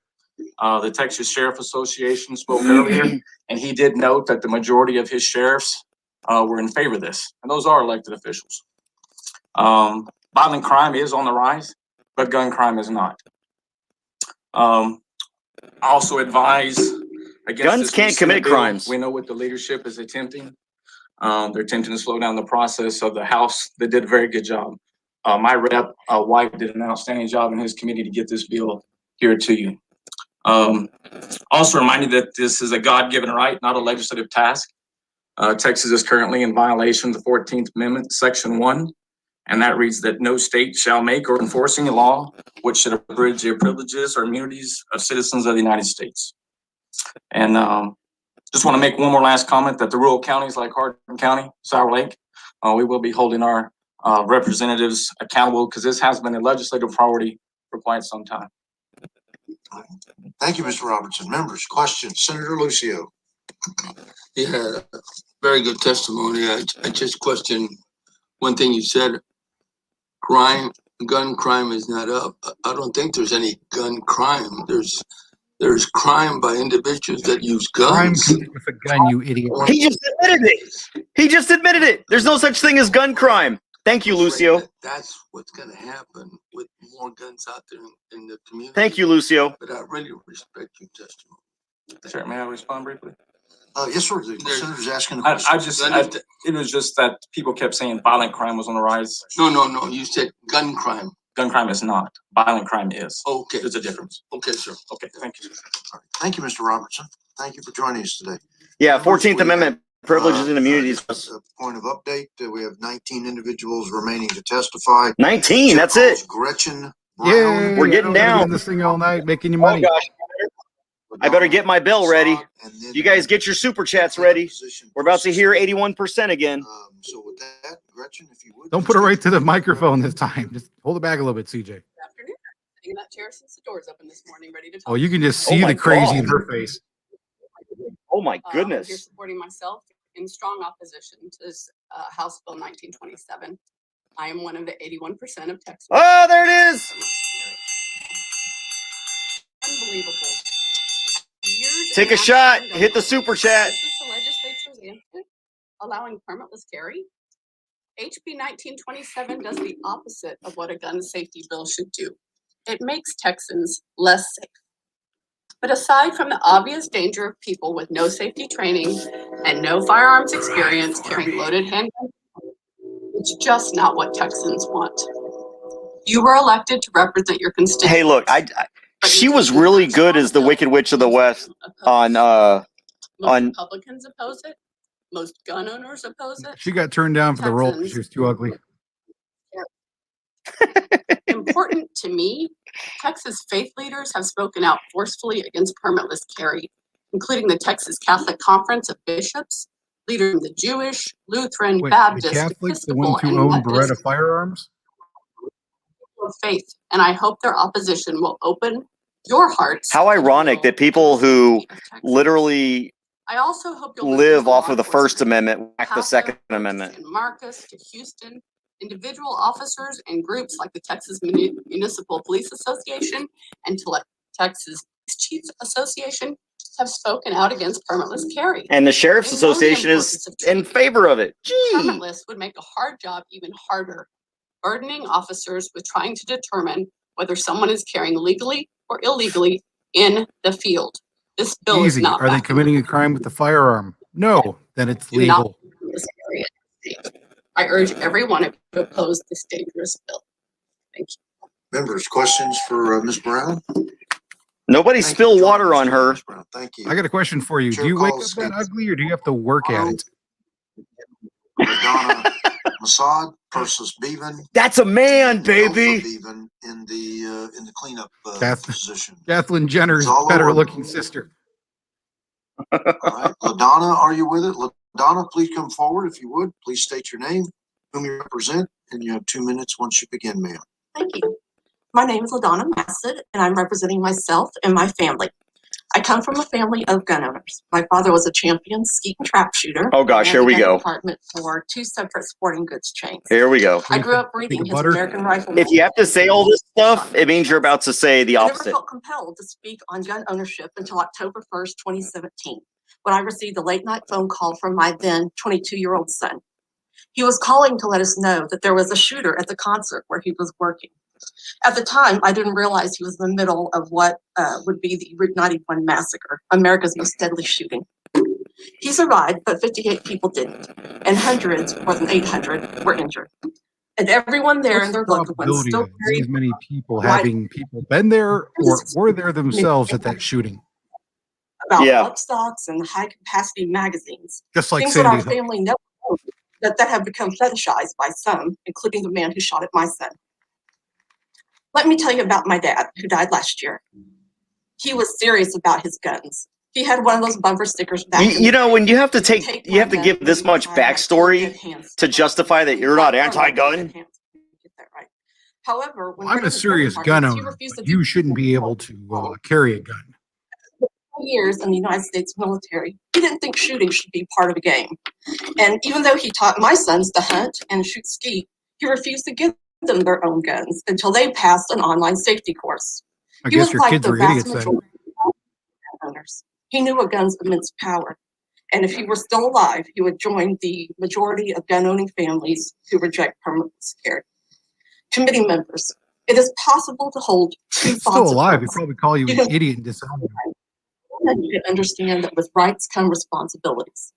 Please vote with common sense and your constituents and law enforcement and oppose this bill. Members, questions for LaDonna? Thank you. Thank you for joining us today, ma'am. Thank you. Chair Looks like calls the head Persis scaring. Bevan. Persis, are you here? Now that's a Okay, cool please name. vote us, ma'am, and Whether then she's on for deck- or against it, Purvis Okay, you've Purvis moved past Beacon me, or Mr. something. Clerk. You're a Purvis. Hey, thank you, Joe. Thank you for the $2. Thanks. Again, all Joe. money goes to Open Carry You've been Texas here today. Bevan is and then Gary Teal. Hey, there's my and then senator Barry over there on the Merkel far right, is in, Dawn is in Buckingham. cleanup. So with that, Persis, You please. trying to She's say awesome. Don Buckingham's far right or far right? My name is Persis Bevan. I am from El Paso, Texas, and I'm representing myself in opposition of Get your shot glass ready. 1927. I am a mother, a disabled He's gonna bring veteran, up a former Walmart. high school community college professor, and since January of 2020, a graduate statistics student. I am also part of the majority of Texans who oppose permitless carry, and for the record, I support a well-regulated Second Amendment. What? As an Army veteran, What does I that mean? understand that training, This is rewrite the testing, Second and Amendment. counseling are vital. So is the background check that the LTC provides. So she said she's As a a mom who taught two statistician. teenagers how to drive, She I just am doesn't glad believe they in had actual statistics. online, written, and driving training. Moreover, I am glad they were tested by an expert before obtaining a driver's license. When my children are responsible How many and people mature die in enough car crashes by their every year own versus hands, guns? Oh I yeah, feel that's they right. have to abide by the license to carry requirements such as training and testing before they're allowed to carry a loaded weapon in public. As a high school teacher who once had to call the police on a parent during a parent-teacher conference, I Are you am okay with an terrified unloaded weapon in public? that my encounter a parent caught in the heat of the moment who mistakenly forgot to read a sign prohibiting weapons in sensitive places like public schools. As a statistician in training, I understand some states that have enacted permitless carry legislation have seen an increase in aggravated assaults with a weapon. False. A study from the Arizona Department of Public Safety Access Integrity Unit reported an average of 8% increase from 2010 to 2018 when permitless carry was enacted. Alaska I'm was gonna the have to first find state that that because I've never adopted the seen same that. law in 2003. Probably According because to she a made it uniform up. program from the Alaska Department of Public Safety, the increase of aggravated assaults reflects a 65% increase from 2003 to 2018. As an El Pasoan, Aggravated I assaults still has nothing to do with firearms. it's last stop. Yes, last stop. As an El Pasoan, I still cannot go inside any Walmart store. I do not want to leave in fear and have it every time I see an armed individual because I do not know if they were responsible enough to learn how to properly And handle guess and what, carry lady? a That loaded Walmart was a gun-free zone. citizen. More guns do not make me or my family safer. Thank you for your time. Thank you, Persis. Members, questions of Persis? Wow. So she's a statistician and she didn't mention the 81%. I wonder why. Probably because a Probably 'cause she statistician knows with a BS. bogus number. Chair calls Alpha Bevan. Alpha, Hey everyone, please. let's ban people from carrying guns in an area where guns are already banned, so that way people don't get shot. Then Jesse Cohen in the cleanup position. So Alpha, if you would, please state your name, whom you represent. You have 2 minutes once you begin. Thank you. Thank you for allowing me to give my testimony today. My name is Alpha Bevan, and I am a PhD student at the University of Texas at El Paso. Part of my studies this semester involved interviewing amputees about their experiences. I had the privilege of speaking to an above-the-knee amputee. I asked him how he lost his leg. He told me he unintentionally shot himself in the leg because he wasn't practicing firearm safety. He was a man that What did he owned shoot gun his himself whole with? life. A freaking 12 gauge? Careful. This bill A isn't Barrett just about 50 cal? criminals, it's about regular people Full of like Kentucky you and me. ballistics? It won't allow me to buy a gun and take it else anywhere. I've never had a gun before. I've never shot a gun before. Removing the LTC requirement say. allows for more unintentional shootings to happen. People can still hurt themselves and others, even if they do not intend to. How can we trust that everyone who can carry a gun anywhere has the proper training on how to use it? Accidents can happen, even with How can we trained trust that people, anyone goes as to we a saw cemetery when where he has the proper intelligence to speak? Everyone should feel safe knowing that the person next to them who has a gun knows the proper way to use it. Since I have a little bit more time, I was hearing a little bit about Thank you, gun Arcader. training or gun safety. Thank you for the training in $2. schools. And I would just like to ask, if you are going to consider that, also consider teaching about contraception in school, not just abstinence. Thank you. Thank you, ma'am. Thank you all for members. This has nothing to do with it, but since I'm a left-wing nutcase, I'm going to bring it up anyway. Thank you. Don't be silly. Rep yo Willie. Hey, you know, I actually used to teach sex ed in school, so you shut up, CJ. Owen, and Mr. Teal, if you would, please state your name, whom you represent, and you're recognized, and you have 2 minutes. Great. I'm Gary Teal, representing only myself. I'm speaking for the bill. Happy to be speaking. Right, Gary. Thank you, Mr. Teal. Living in Whitney now. I think that you guys are in service. You run for office in order to serve the public and Wrap to that protect rascal. people's lives, as one of the people said. But I think in this area, we have put some expectations on you that are unrealistic. There have been people who've died in gun violence. They've left behind family and friends who are heartbroken, and they're sincere, and they're your constituents. And others see what happened in the media. It's run over and over, and they're left utterly terrified. If any of us knew how we could identify the next person who's going to murder someone, we won't go to that place and try to stop that murder. There's no lack of courage or resolve here. Hang on, I'll wait till he's done. But even Texas senators are neither omniscient nor omnipotent, and these acts of evil and insanity cannot be defeated by laws and regulations. I know that any of you would do whatever you could. Open carry Texas, Mitch. Of Texans, the money is going to open carry Texas. But the problem is that you could buy literally ammo. the guns in Texas, and there's still gonna be Not a senseless murder, a horrible accident. And those 80% are going to still come back to you and say, we want more. We want you to protect us. And that seems like a great motive, but I just don't think that it's anything that the I don't want the cops to protect me that away much. Thank from you. this world, unfortunately. I just want This is them to not come a and pick up the great guys after they're done with them. job that being promoted by a few far-right, crazy, bearded Texans. This is the law. Oh, that was you he was talking about, It's Jim. working fine. Please let the lieutenant governor know. You crazy bearded Texan. Votes to pass this, and let's see if we can't make it happen in Texas, please. So Mr. Teal, what He I was says he's laughing for, about but it's not really is, sounding like it. Thank you for joining us. hey guys, Robert Nagel, who owns Nagel's Gun Store in San Antonio, and you've got to go there. All right, Nagel's is the best gun shop in Texas. So he apparently is probably listening because he just sent an $81 donation for the 81%.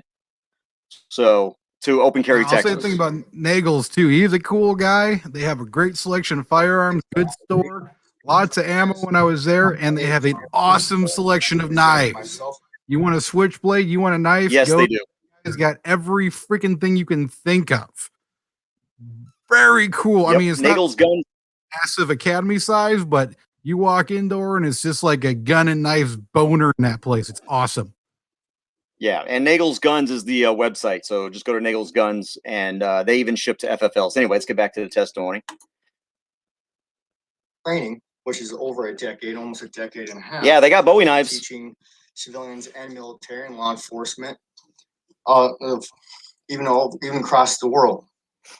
During my training, I've noticed that when a government dictates the minimum standard to carry to protect themselves, that gives that individual, the public, a false sense of their security and false sense of accomplishment. And that's dangerous because that's reckless. And that provides, and that can be in danger of the individual because they think that might be minimum standard. But the thing is though, it shouldn't be the government to dictate how the individual protects themselves. That should be up to the individual. So this is a public safety bill. This should, if you pass it, will actually make the public more safe. And sorry, I just lost some. Take your time, guys. I have brain farts all the time. Since I train a lot of my students have actually used the skill sets that I teach to save their lives. I have quite a few stories. And I'm noticing that the individuals who I teach recognize that they needed training. The average gun owner knows that they get the training that once they own a gun. Sorry, I'm gonna get one more thing. And also other states that have passed constitutional carry, you've seen the gun safety has gone up, personal training has gone up. And thank you so much, and thank you for this opportunity to speak in front of you guys. And thank you. Thank you, Aaron. Members, questions from my constituent? Probably 2 years, the majority of people that I've seen come through the classes I've helped with, black females. I absolutely love seeing that, how more of the African American community is coming out, wanting to learn how to carry. You know, I run into them because I open carry Walmart everywhere I go.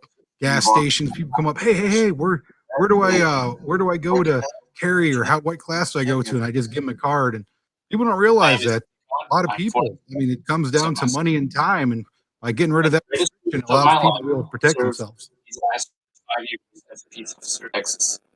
I mean, coming up on my 3rd year working the night shift, where we see the worst of the worst. I've heard concerns from some law enforcement organizations and administrators about passing constitutional carry. I do not share these concerns. There's a real cop. Hearing this bill will endanger officers and make our jobs harder. This has been true in any of the 20 states where similar legislation has already passed, and I see no actual evidence as Amen, brother. Issue in Texas. The fears expressed by some law enforcement groups. Field carry and open carry hasn't happened. Officers are supposed to deal with evidence and facts. The evidence shows officer safety isn't an issue with this legislation. Yep. The facts are that officers swore to uphold the natural rights of citizens listed in the Constitution, including carrying a gun for self-defense. Unless they work for Ramos Park. To go through or ask permission from the government. Yeah.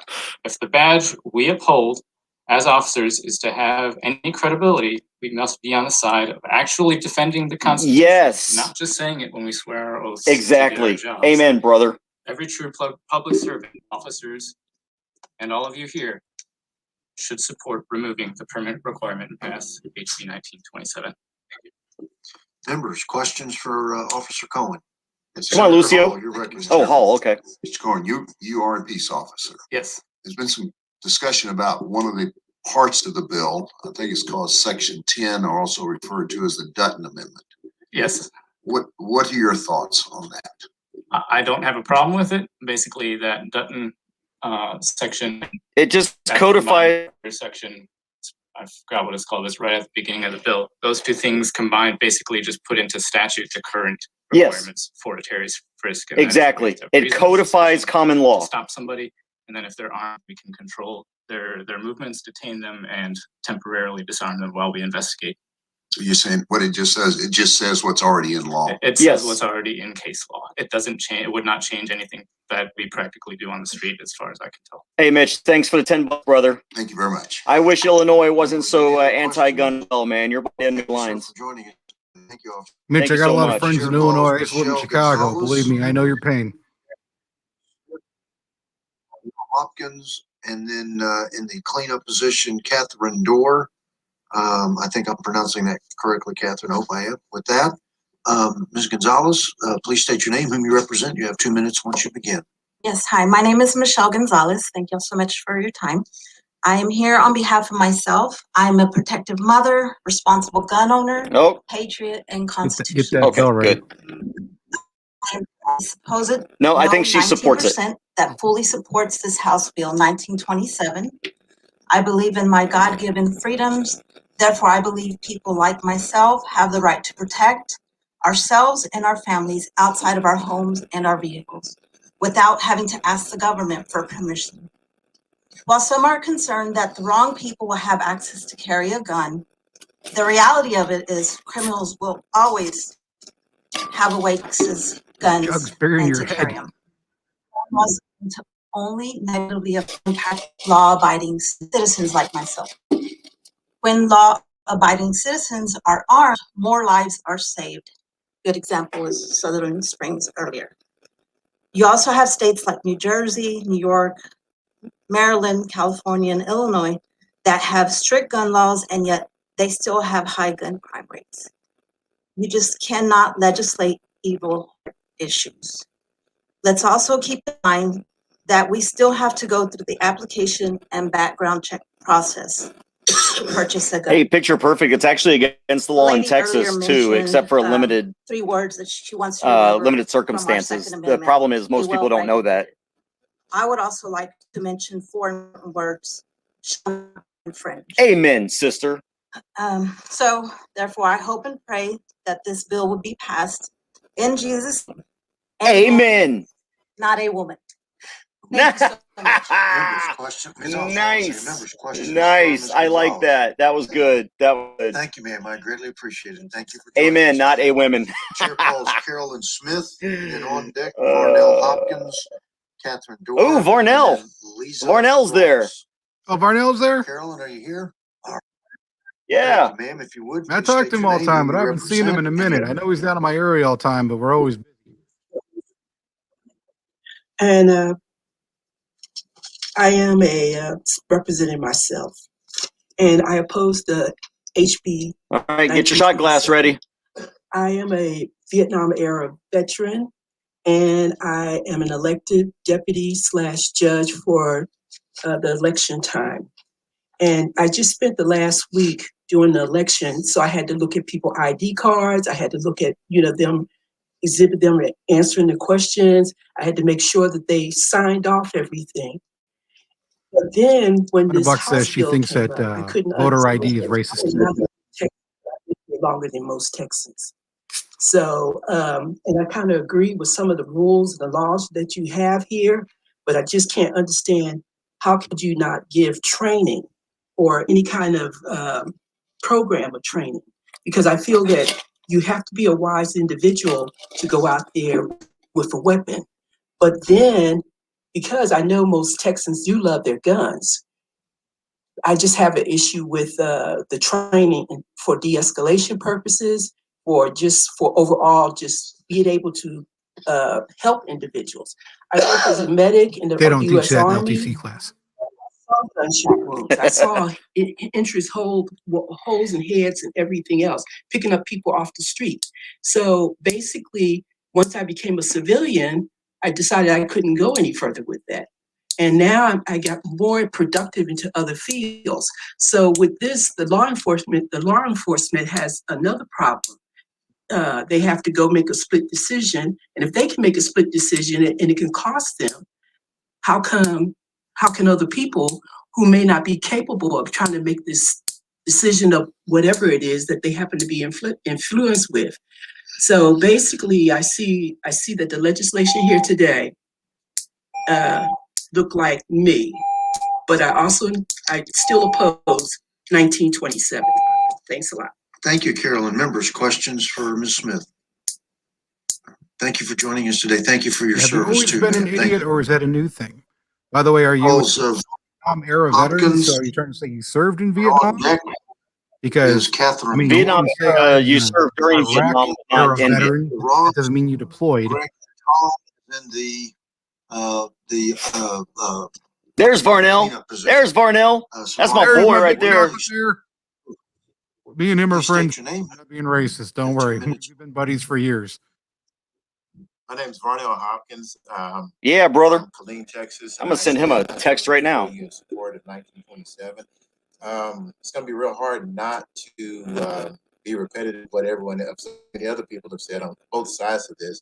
One of the big things I take from this is that everyone that's coming here speaking with y'all today wants to. I'll wait till he's done reading his phone before I send him a text. Actually, let's see if I can light it up. Families. Everyone, a lot of folks just have a different way of going about doing it.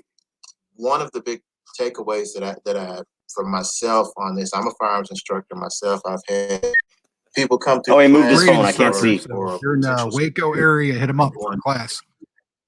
Everyone here in the audience right now, on both sides of the aisle, on both sides of this issue. At the end of the day, I say that the big benefit on this for Texans here is that, one, if someone is in a crisis situation, which I've had young ladies call in crisis situations where, you know, it was last minute, they may have thought about wanting to get a gun or may have thought about wanting to get a license, but for right there and then, they had an issue where they felt their life was in danger, and they couldn't wait 60 days to get a license. They couldn't wait till the next time I have a class for them to take a class. They couldn't necessarily wait 3 days if they get a delay on getting their pistol. They wanted to be able to have the ability to defend themselves, not just in their home, not just in their car, but on themselves whenever they feel that it's necessary for them to do so. We spoke earlier in the outside about a nurse that was walking out to her car, and a boyfriend actually caught her at her car. It was legal for her to have a gun in her car, legal for her to have a gun at home, but she was not able to defend herself in that one instance there, and that was where her life was ending. I appreciate everyone here coming and being so patient and listening to all of us here today, coming from all over these places, and y'all doing the same. But thank you. Thank you, Varnell. Thank you. Members, questions of Senator Buckingham, you're recognized. We've had actually a lot of constituents from Senate District 24 come, so we just appreciate all of y'all and thanks for coming. And that was really great testimony. So you as well. Thank you. That's right. That's my senator just spoke right there, y'all. Respect. Yep, I said if you're joining us, go ahead. You're in the Temple or Waco area, you want to get an LTC or do some classes, look up Varnell Hopkins. Great guy, good prices, really cool dude to work with. As long as she registers by name, but if you would.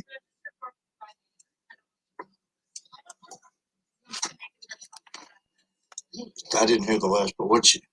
She signed up. Oh, okay. Well, yeah, come on.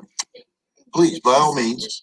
And then on deck, Lisa Ross, or is it Lisa Ross, Greg Vital, and then John Eden is in the cleanup position. So with that, Catherine, if you would, please state your name, or Mr. Ward, if you would, please state your name, whom you represent, and 2 minutes once you begin.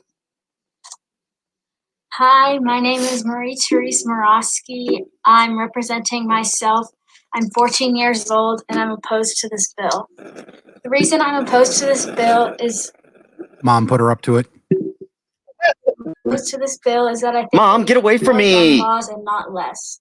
I've been involved in Even wrote her a advocating for stricter gun laws since I was 6 years old in Sandy Hook, Connecticut. On December 14, 2012, there was a shooting at the elementary school. You were 5. First graders and my friends were killed.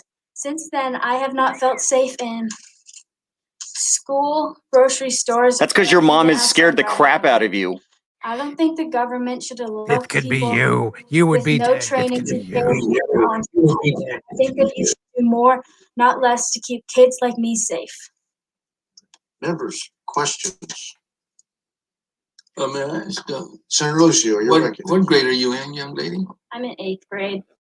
You're the youngest witness we've had today, and you're going to high school next year. Yeah. Well, she's going to be an activist, that's for sure.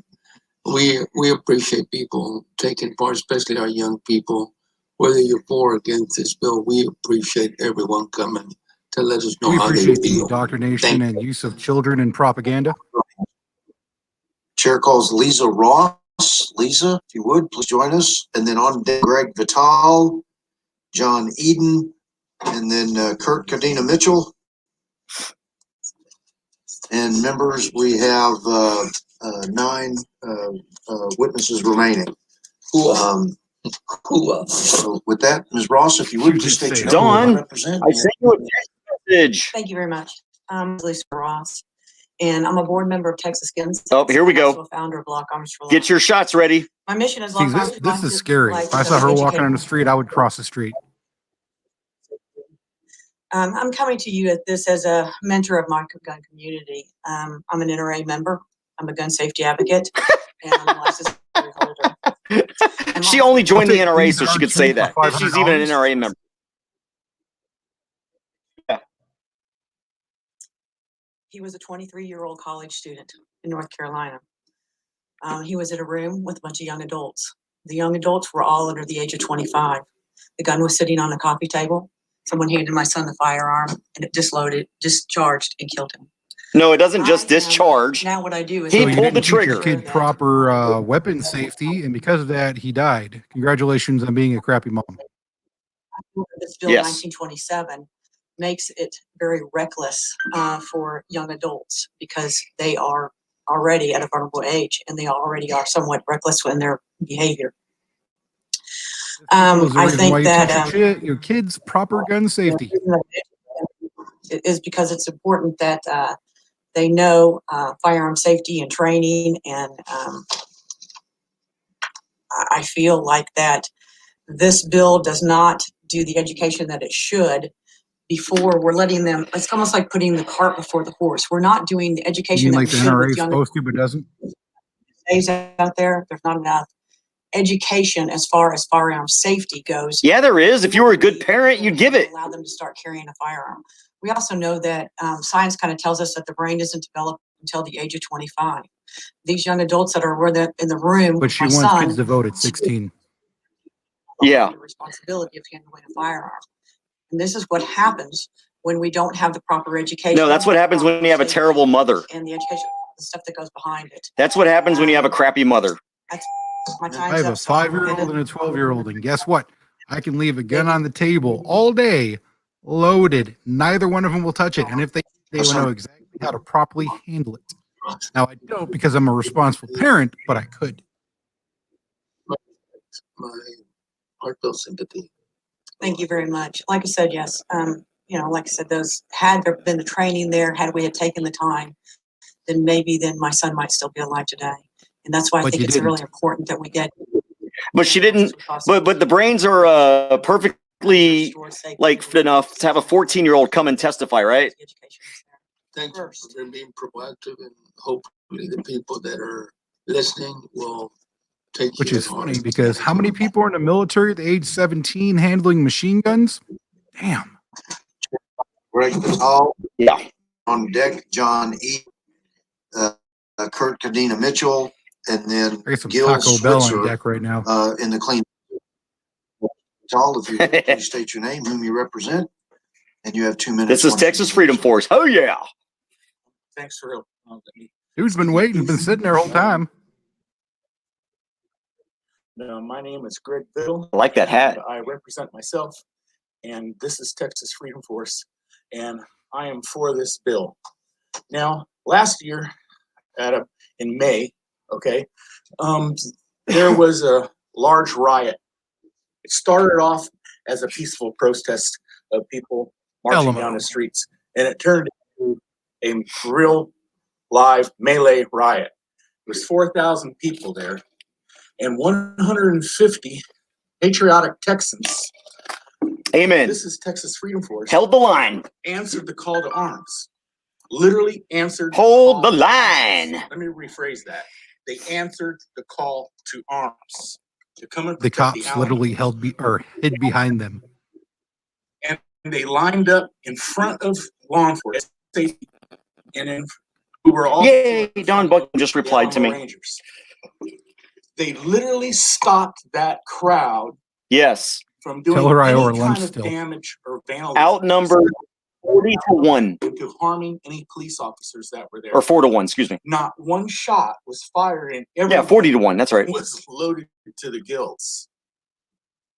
Okay, so I'm just trying to tell you that under law-abiding, there's a fallacy in this room, and there has been all day, as far as the safety of people and everyone and with people who have firearms. Law-abiding citizens with firearms reduces crime.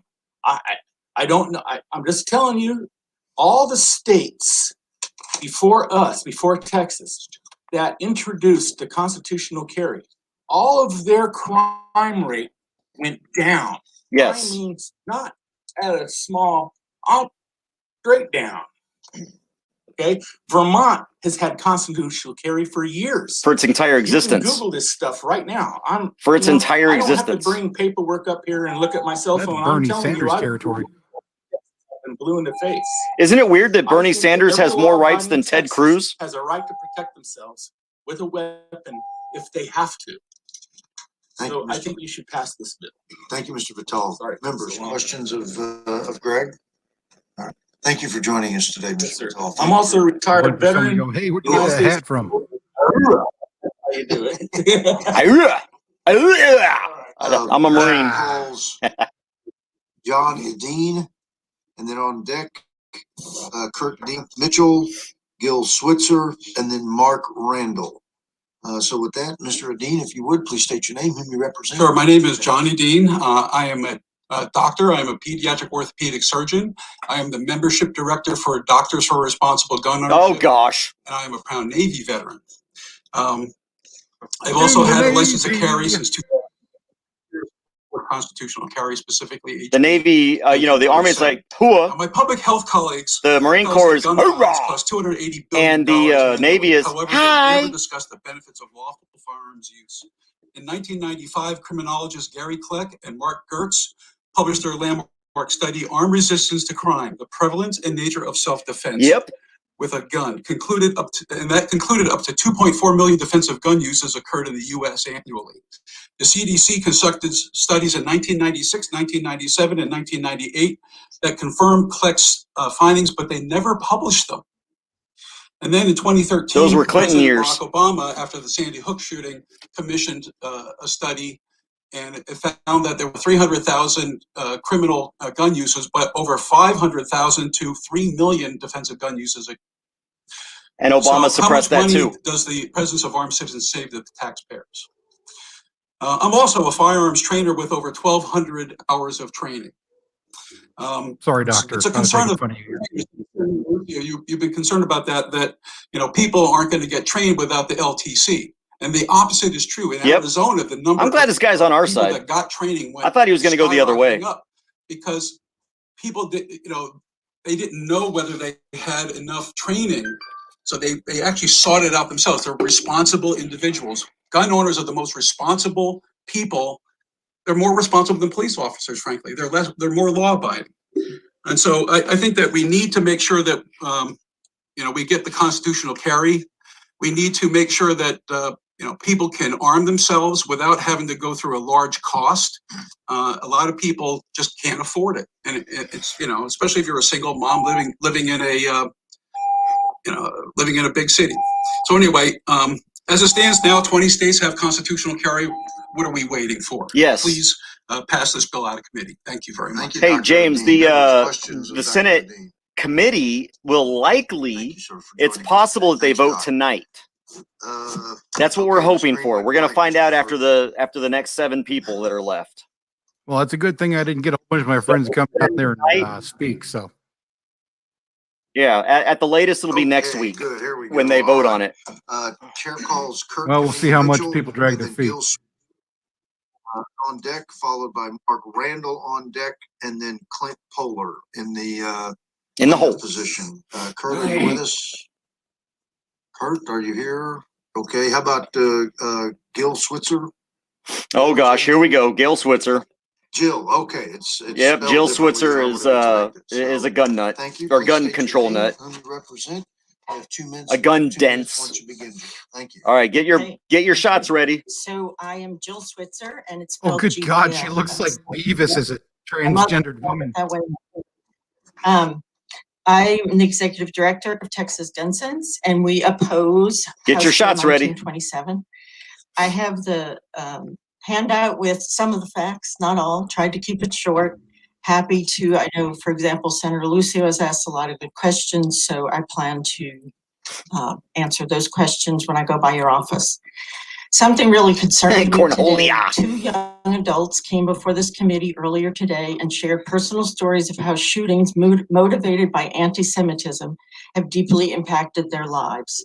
They told this committee they deal with ongoing fear worrying their congregation could be next. That family or community members worshiping next to them could be shot to death. Then minutes later, they had to listen to a permitless carry activist practically shout, the Jews should remember what happened in World War II. The chair cut him off before he could say anything else. Yeah, they were Didn't disarmed. admonish him or have him removed. Yeah. I find that very, very the Nazis had the Jews disarmed. and exemplary in the sense Yeah, that his before they killed comment was 6.5 million of them. that support this legislation are extremist groups, and that some individuals That's not and what he was groups saying. have a realistic fear. There was of nothing irresponsible and anti-Semitic about hateful that. Armed persons around them and targeting them. Wanted to make some points, which I'll deliver to your office, about the arguments of self-protection. Data show that self-protection use of gun is extremely rare. Oh my More gosh! often is the So the use of your CDC gun is lying? against you. If you look at the data and decide you are somehow the exception to the self-protection myth, fine, get a license to carry. So the CDC is Supreme lying. Court has ruled So that why are the we wearing Second Amendment masks? can be regulated for safety. Thank you, Joe. Members, questions for Ms. Switzer? Thank you for joining us. I'm really today. disappointed they're not using the 81% number anymore. Kurt Kadena joined us. Kurt, are you there? Okay. Jill Switzer's getting worse and worse. Every time she testifies, she gets dumber and dumber. And then, sorry, I had to take a piss. Ann Smith. So, Mr. Randall, if you would, please state your name, whom you represent. You have 2 minutes once you begin. Good evening. I'm Mark Randall. I'm representing myself, and I am in favor of HB 19. Look at that hair, man. That dude's got some hair. Yeah, he does. That's a beautiful head of locks right there. Yeah, he must be Italian. Is how much it costs to actually get an LTC. Man, I wish I had that kind of hair. The $40 fee has been mentioned quite a bit, but today I went and looked on a local in Austin facility to see how much they actually charge for this. For the class itself, it's $77. For the ammunition required to complete the course. Yeah, there's another 20 or 30 bucks. Yeah, so that's 40. $117 just for the class itself. Yep. Before you get to fingerprinting, which is another $10 and $40. Fine. We should tell people on average about 150 bucks from start to finish. I don't want to discount that either. I mean, That's after they reduce the price. Course, do the course of fire. But then after that, you have to go get fingerprinted. In my case, when I went to do it, I went to the fingerprints facility twice because they had some kind of glitch in their system where I wasn't in there. So I had to schedule time off work again to go take care of that again. So there's things that come along in the system that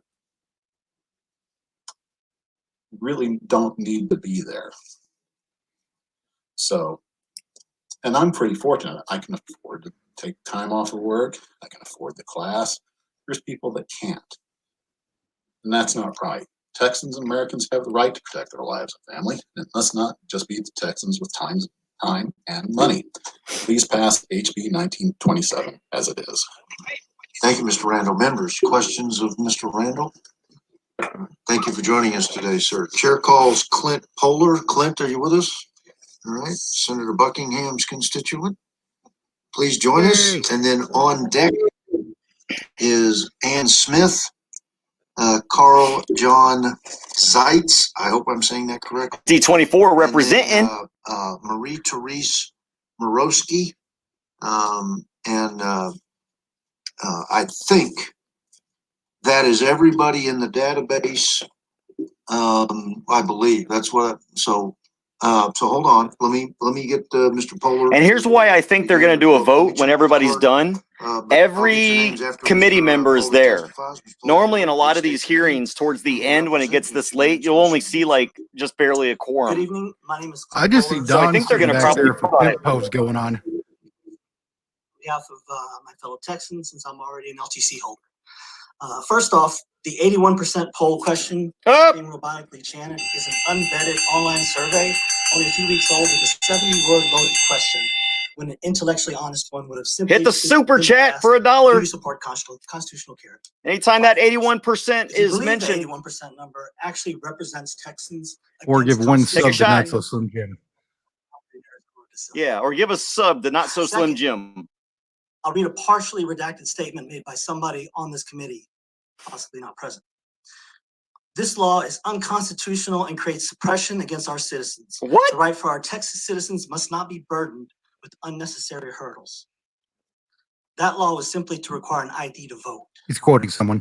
There's no more natural right than self-defense of oneself and their loved ones.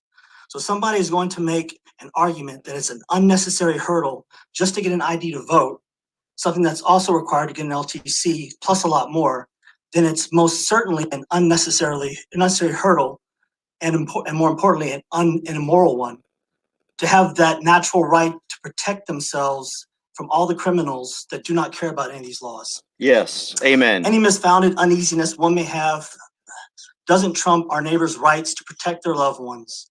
And we know law enforcement simply can't be everywhere all the time. We already recognize that natural right of self-defense in the home and vehicle. So let's correct it across the board for this great state of Texas. Thank you for your time. Members, questions of Mr. Polar? All right, thank you for joining us today, sir. All right, we're getting down to the Chair wire. calls Ann Smith. 5 more people. And then on deck, Carl John. Is this the Ann Seitz, Smith that I know? And then Marie Therese Morosky. I I don't also know. It's kind have of a white person. Angelica. It's kind of common.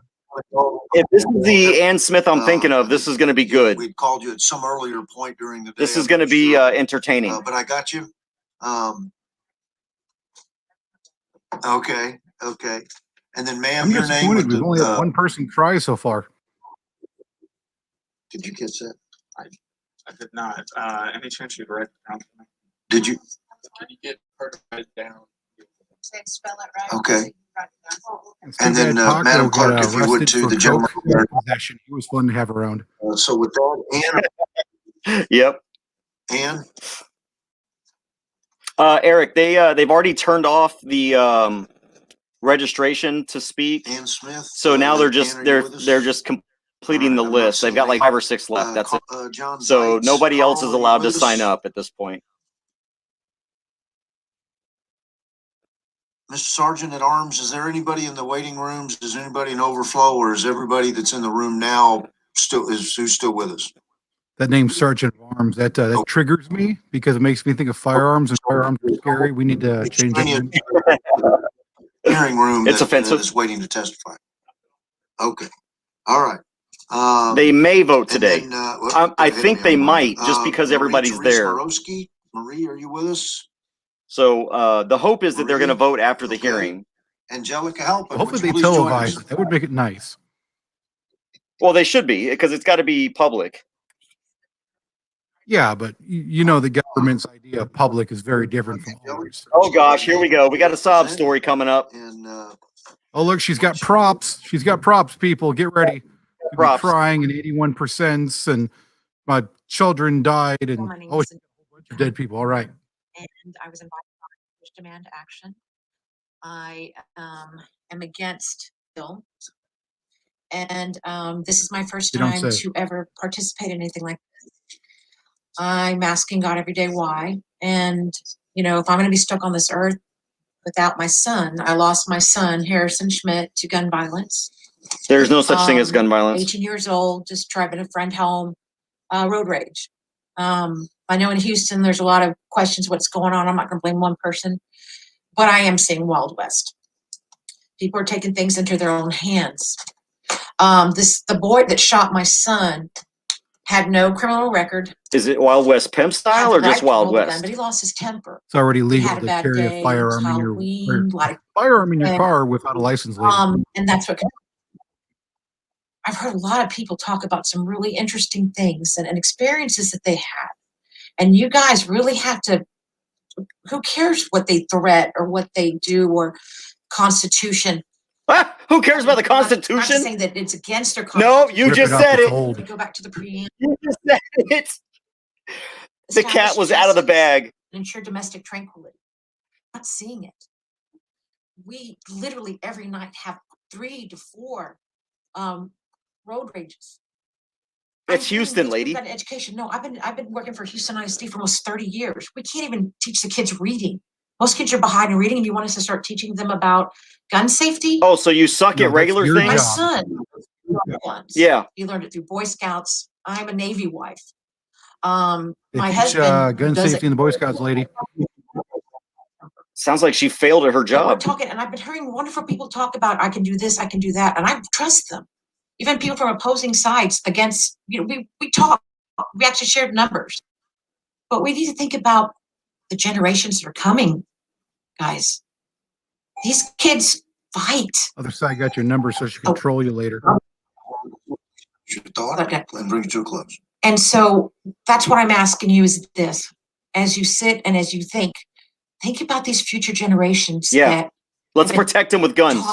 To take a test. Let's protect them by teaching them proper firearm handling so they don't shoot themselves on accident. Well, that's the most.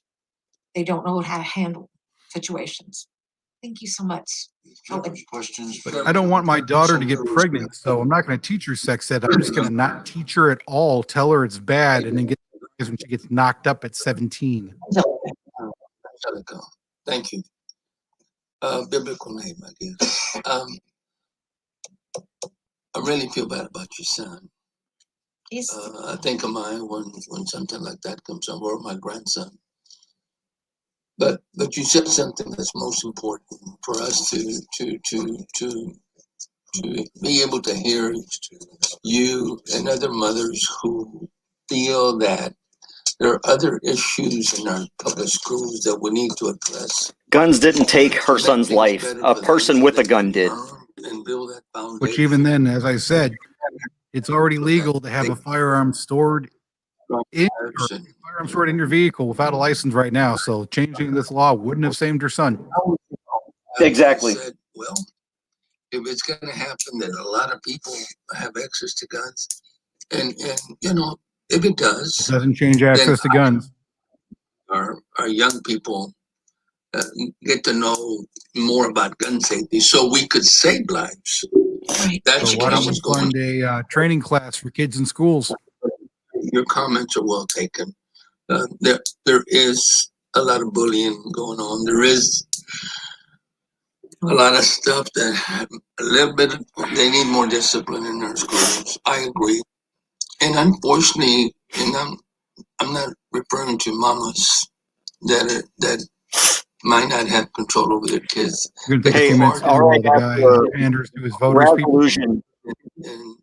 Yeah, resolution was right. He said, let me go back up here and find it.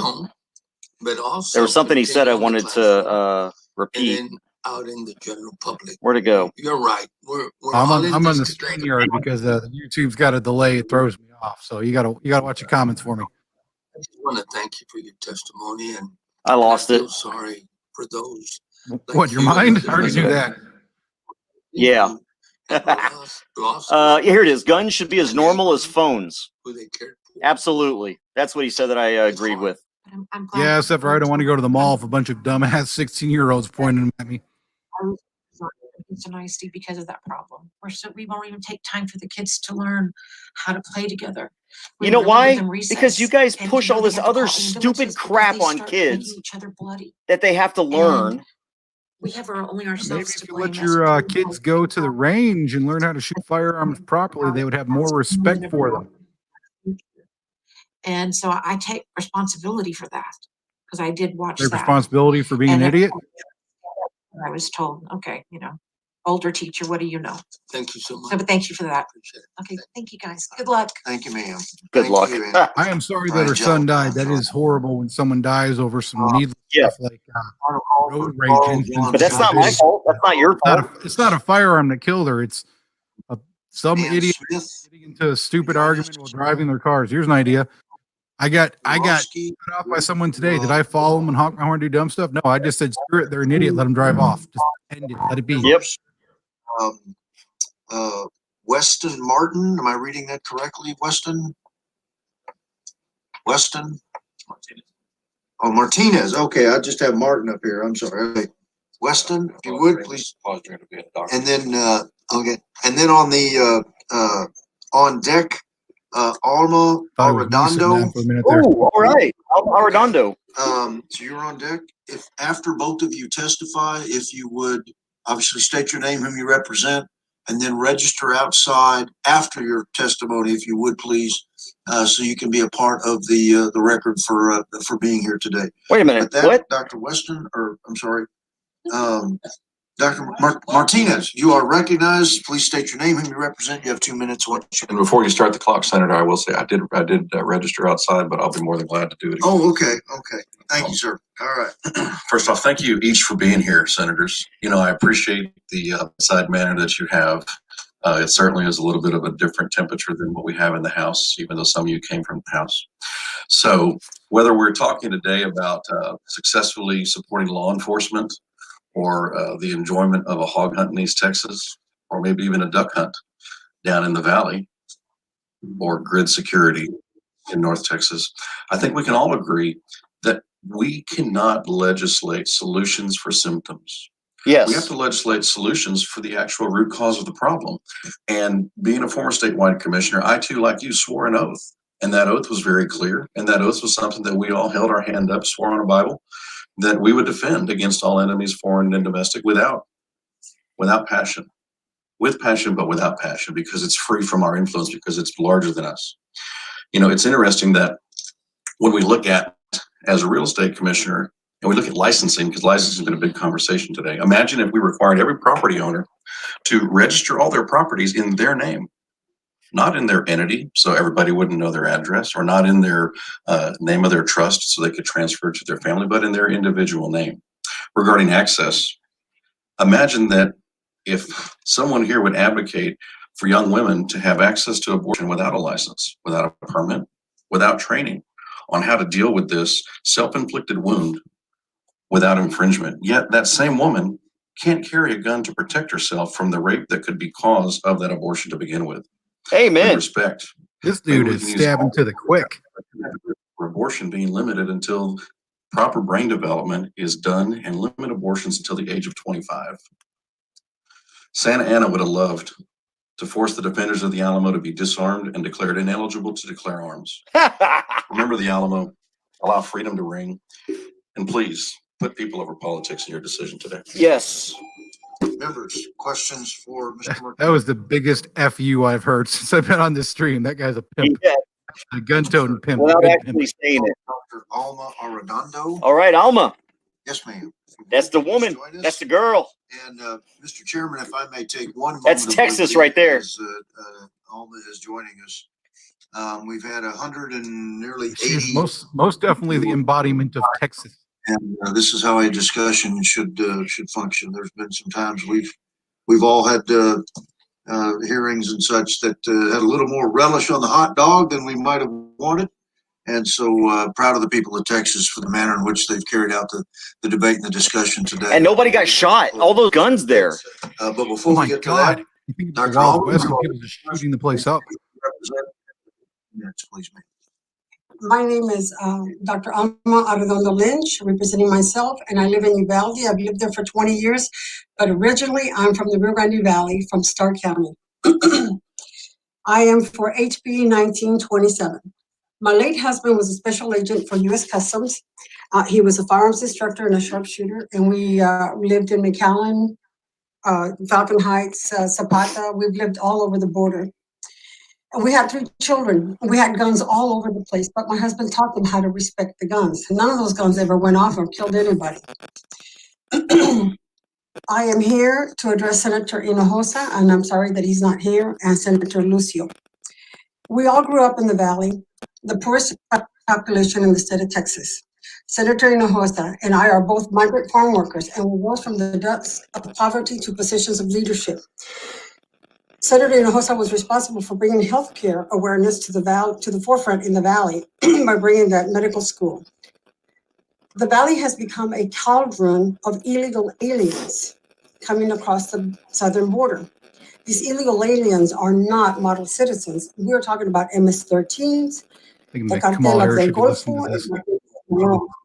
Our people, our gente need these guns to defend themselves. Our And like gente. everybody has said, or most have said, getting this license and training is expensive. And you know, our La gente doesn't have the time to go out for this training because they're working and supporting their families. La gente. The He people. once told me, if you ever need any help, go to Senator Lucio. I am asking you for you to support SHB 1927. I will say this. I stood before the SREC as they stripped me of my committees for supporting a Democrat, Ryan Guillen. Ryan Guillen is a very good friend of mine, and I grew up with his mom in Rio Grande City, and we went to school together. He authored HB 1927. Not all Republicans are good for Texans and all Texas, just like Democrats are not all bad for Texans and for Texas. And I appreciate this opportunity, and I'm sorry I was late. I was in a tornado last night in Hondo. I was coming back from McAllen, Texas, and I was caught, and I got it on film, that tornado. And so I got home at midnight. I saw that And I on was up by Facebook. 4:30 to try to make it here from Concan, Texas, south of Gardner State Park, to be here by 9 o'clock. And I did sign in. And I guess my brain was still with a tornado. So thank you. Members, questions I for had lightning go like right behind my house. Woke up thinking it was an IED and freaked out. De nada. I appreciate you. De nada. You're welcome. I I respect. swear this woman doesn't age though. I saw her like 5 years ago. She looks exactly the same. Yep. I had a call last night, members, and it was a very disturbing call from one of my constituents in San Benito. San At a Benito. ranch, and he said, and I haven't had a chance to talk to the lieutenant governor or my brothers and sisters here in Christ that I call them. And you're right about the problem we have with immigration right now and the amount of people that are coming over. Incredible. But it's los coyotes, Coyotes. and the drug dealers are having their way. And I question where we are at this point at the national level. And I actually want to sit Can we down not do an and write immigration a debate strong resolution and get to the vote? so that the He's got to Senate, pander to his clientele. Quite. Texas can speak out on this particular issue. I am hoping that I can get the chair of Veterans Border Security to allow us to have a special meeting. Oh, stay on the bill, man. Hearing, so we can invite those that are being affected in these ranches that where people are going through. Okay, well, he's talking about immigration, though. She did have a good point about Republicans and Democrats. I know one of the people that I trust most in Texas is a judge in Beaumont. But Real good guy. I'm not going to mention his name. I don't want to embarrass him. He's a Democrat. I worked with him after Harvey. That dude, pro-gun. He said, I get in trouble if anything out there, give him a call directly. I get arrested, give him a call. He'll get me out.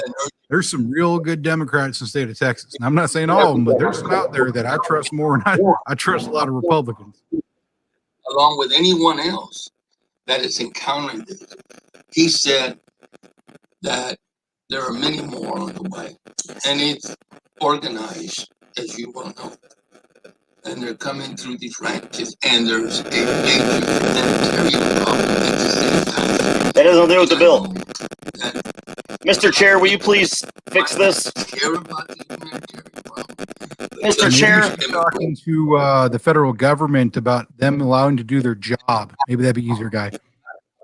the Biden administration to do its job to Yes. protect that border and protect the citizens in this country, who we are. But at the same time, we need to collaborate and cooperate and get. All right, stop. Collaborate and listen. ICE is back. Got a brand new invention. Something grabs a hold of me tightly. Flow Hey, you're like gonna get an alien. demonetized. Knock it off, CJ. To intercept and to do their part so that their neighbor, Vanilla Ice is gonna sue you, and then he's gonna have to give the money to David Bowie. this incredible problem. This is just Good Lord, this dude's still talking. Tell you what, guys in the comments section, you go ahead and take a nap. We'll make a loud noise when he's done. your testimony was about. Mr. Chairman, I'm really Did that fix the static? have to interject with this. Did I fix the static? It's a federal issue. Yeah, static sounds better. Unfortunately, I still hear that annoying shrilling sound. Oh wait, that's just him talking. Ah, crap. Here it goes again. I'm sorry. And of course, Can y'all hear me? so we need to start putting a fund out. So I want you guys to start donating money to Open Carry Texas with a special note. This is for CJ to fix his damn audio equipment. Okay, this is for CJ so he can have equipment so we can do live streams without it constantly going out. Because this is just annoying for me as is you guys. Believe me, I watched the last one. It's like, come on, CJ, spend like $20, a little audio adapter or something. Let's get this going.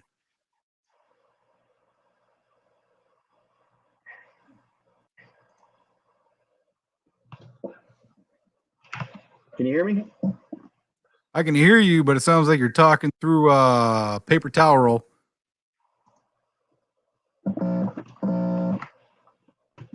Now I got preamp sounds.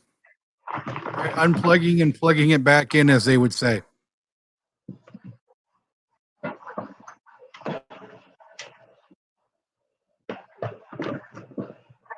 Son of a biscuit.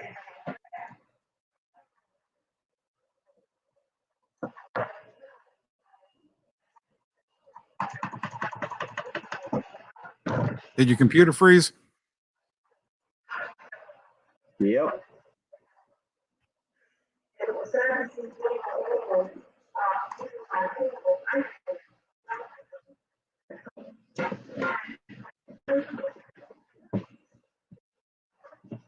See, people, this is what happens when you get really worked up, start breathing really heavy around electronics. They start freezing up from overheating.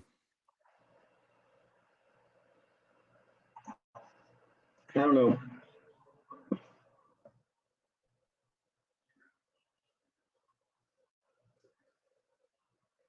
Stand by, people. We shall be back hopefully momentarily. CJ is trying to rectify the technical error.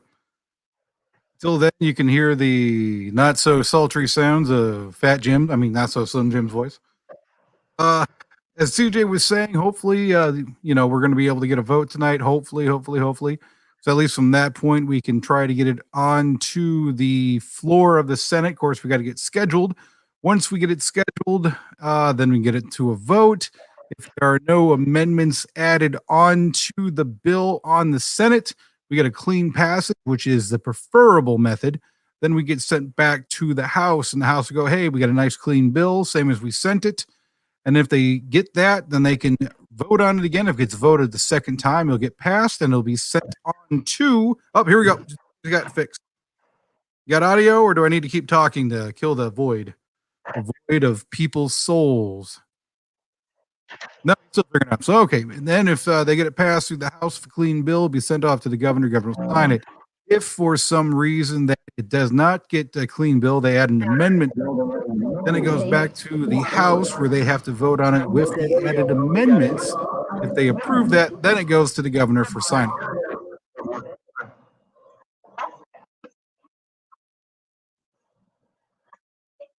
And as you can tell, CJ is being flustered. Can y'all hear me now? You're still really echoey, CJ.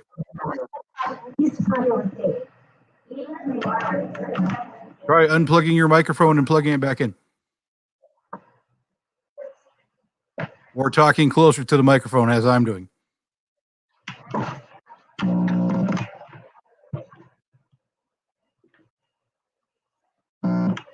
You have a ghost power preamp. If you do, just try turning it off and on real quick.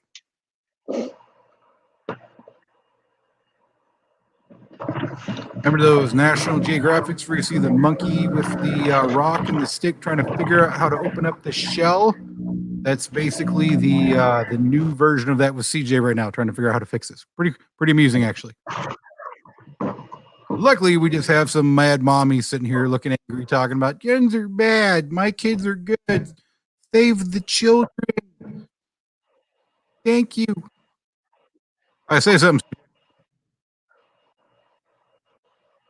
Nope, never mind. Still trying to figure it out. Can you hear me? I can hear you, but it's quiet.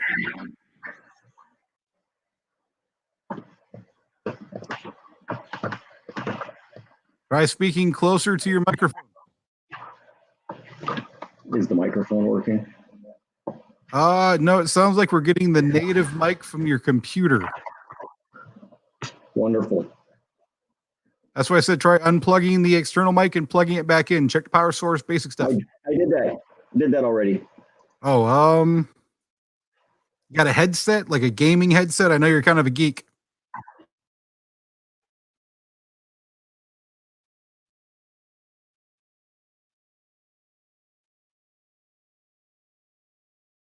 Trust issue between our representatives and other aspect in life that we go through, whether that be going to a coffee shop and treating people with respect, people with kindness.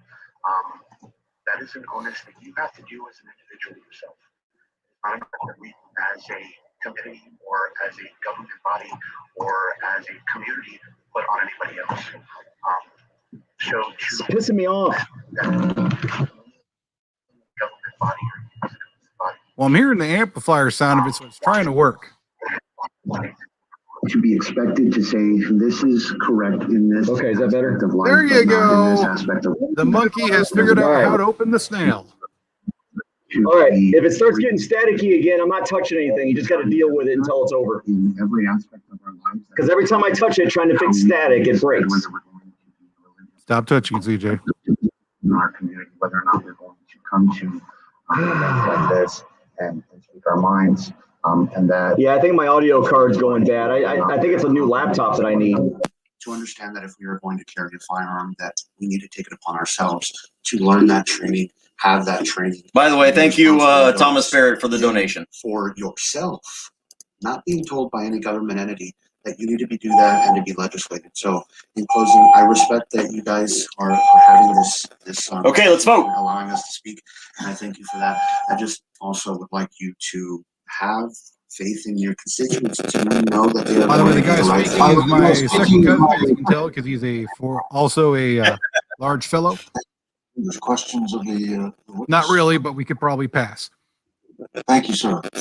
Thank you. Is there anyone else wishing to No, testify? no one else. We're done. That's it. That's enough. No. I'd like to testify remotely, please. Testimony's closed. Oh, I'm sorry, Senator Lucio. Before we recognize the author of the bill, which I respect, who I respect so much, I'd like to just make a very brief closing statement. You've made 25 brief statements. Shut up. Public hearing. I respect what everyone that testified for or against this bill. Change it to red because I'm getting pissed. I just want people to know that I respect life a lot. I'm a pro-life legislator. Yeah. Other than that, call it a party label because it's not. I'm a pro-life. If he was pro-life, he would not vote against abortion bills, abortion prevention bills. And I represent an area who feel a lot like I do because that is part of the culture that I grew up in. I'm pro-life, but fortunate to have parents who were pro-life and respected the sanctity of life, who taught us values, who taught us to respect our elders, who taught us to respect law enforcement, who taught us to respect our teachers and leaders in our community. I have a great deal of respect and admiration and love for each one of you. I will not be voting for this bill tonight, only Yeah, we kind of because figured that out, guy. You can just shut up then. many of my constituents who called today urging me not to. I also had some of my constituents who wanted me to vote on this bill. Personal friends, good friends. So But he doesn't care what his constituents say. Only about how he feels. A harder vote than a pro-life bill for me.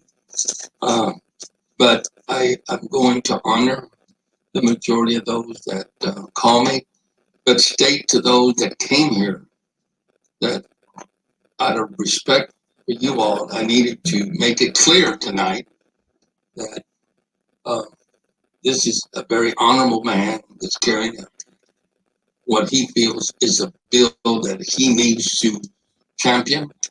And those that vote for this bill, I'll never dislike, because it's not in my blood or in my agenda to dislike anyone.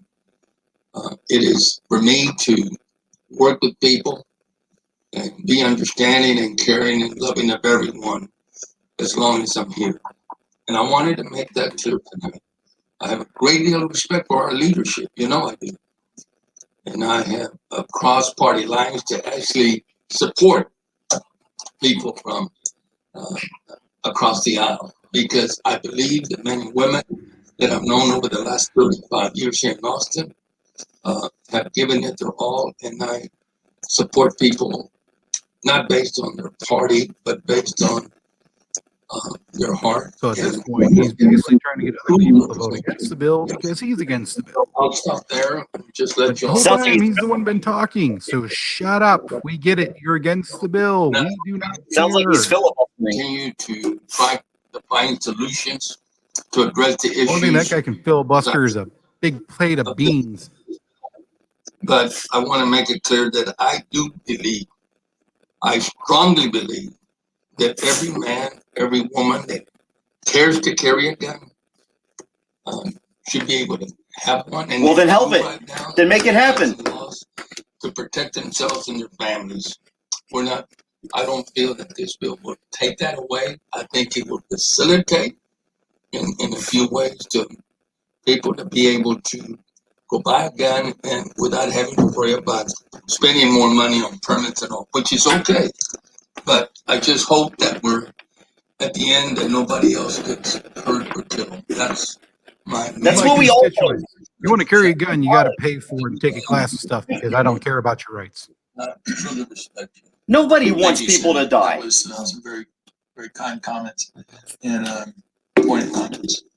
Before I recognize you, Chairman, the clerk wanted me to make sure that those that recently testified that we did not have registered, if you would please register before the hearing concludes, which would mean do so in the near minutes.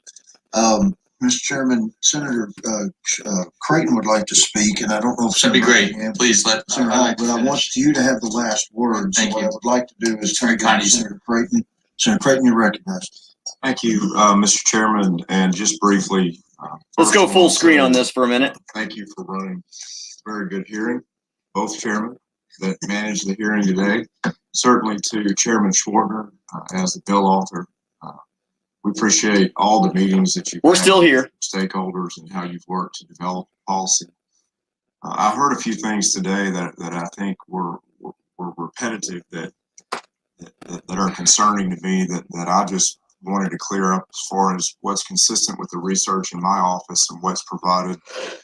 In just a few examples, there was testimony provided that states that had passed similar laws had a 15% on average increase in crime. The data that I have in my office Non-firearm related crime. shared show that crime statistics were stable or decreased. Yes. In states that had passed similar Yes, laws. exactly. We also heard that this legislation removes background check requirements for the purchase of a handgun, and That's false. that's not true. as the federal handgun background check requirement remains in place if this bill were to pass. We heard that this legislation puts guns in the hands of violent offenders. Nope. That's They already have them. Either.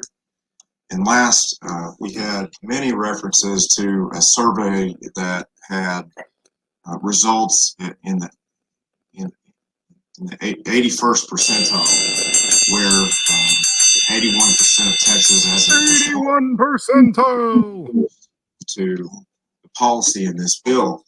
The survey that was done by every town. USA survey. Paid for by every town for gun Question safety. 3, I just wanted to have in the record, because this is the question and the results that are mentioned.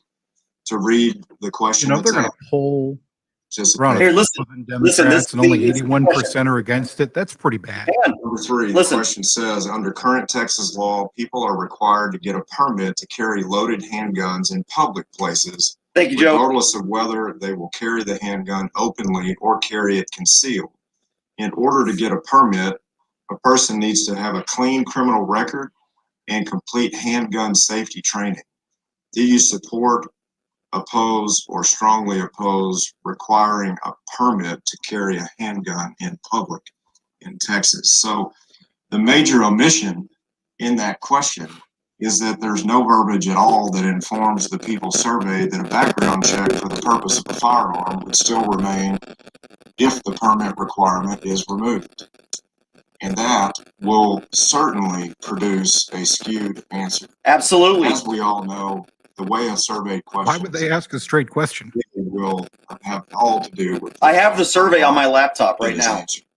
So, Mr. Chairman, as the bill author, I appreciate what you've been able to accomplish and to, not just to develop the policy, but to. I want to hear from my Texas senator, to have their say. Don Buckingham. In Washington, D.C., you have to be invited to testify as a member of the public. And that's not what we do here in Texas, because every voice matters. And we respect every opinion that takes the time to be here. And it does make a difference. But I look forward personally to voting yes to advancing the bill to the Senate floor for debate and consideration. And in my opinion, we are doing the right thing for Texas and for the rights of Texans under the Constitution in considering this policy. Thank you, Mr. Chairman and members. Thank you, Senator. Senator Hall, I see you reaching for your light, so you are recognized. Very observant, Mr. Chairman. Thank you, sir.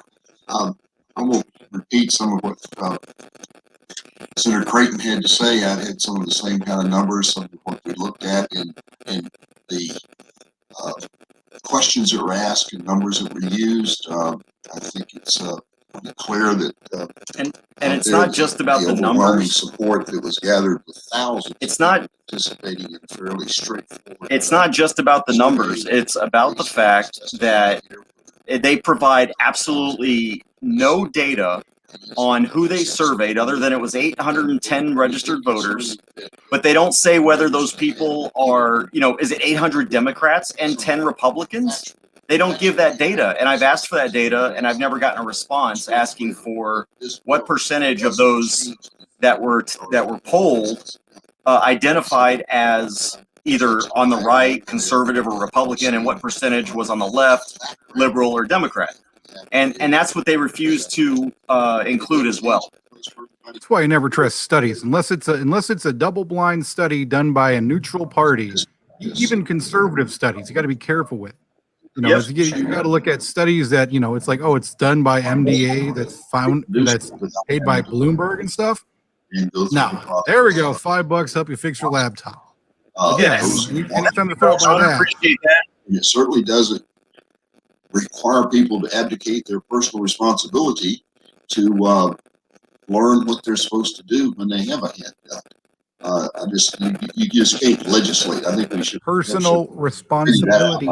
Take legislate personal responsibility. Oh, he heard you. People either have that or they won't have it. And so I think on the other side of this, I think this is an excellently conducted hearing. It's one of the best I've sat through, considering such a contentious subject that we have. There's the feelings on each side of this Very are just contentious subject. The pro-life issues. The Constitution is such a. Senator Lucio, that we've heard the. Bob Hall's a good guy, though. Discussions. Nah, I just like to make fun. Yeah. People haven't figured out in the comment section. I'm kind of an idiot. I make fun of everybody, even myself. From mutilation and transition issue. It's very passionate there. It's very passionate here, but the people, I have to commend them. It's some of the most respectful testimony I think I've ever heard in a committee on both sides of it. And I thank you both, Chairman, for the way you conducted it and the way you laid this out for the bill of making it crystal clear. Come on, let Dawn Buckingham speak, and let's vote. Let's vote. Let's vote. Actually, don't let anybody else speak. Let's just vote. So just vote. Thank you for bringing it forward. And They already know how they're going to vote. They're just grandstanding at this point. Yeah, it's going to be 2 no's. Thank you, Senator. You're going to have 2 no's. I have 1 nose.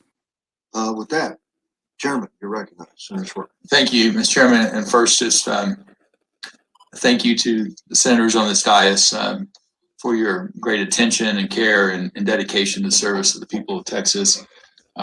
We are our family, as Senator Lucio has so appropriately pointed out. We discuss issues, we agonize over issues together, and we try to find the right policy for the state. I want to thank all the people that testified, 180, 90 over the last 10 hours. Not done in the middle of the night, done in an open manner with great respect and great attention to Good thing we only got 3 hours. I don't think I could do 10 hours of this. Which were very much coming from the heart and deeply felt on those individuals' behalf. Members, at the core, this is about our constitutional rights and freedoms, and the lines are drawn between government and citizen. The trust government has in citizens to exercise responsibly those constitutional rights and freedoms. In summary, this bill will allow law-abiding 21 years of age or older individuals who currently and legally possess a handgun to carry that handgun in a holster in a public place to exercise Because their we're rights. doing kind of obvious stuff. CJ, you ever figure out this bill allows active duty Simple restriction of constitutional rights in the older to Second carry without a license, or is that not frankly, covered? it's never been abridged in the case I don't think it of addresses long it. guns. Okay, so if they're 18 or older in military, they still have to have an LTC to carry. Gotcha. And the trust of our citizens. And I believe it is high time that we do that in the state of Texas. With that, Mr. Chairman, I close.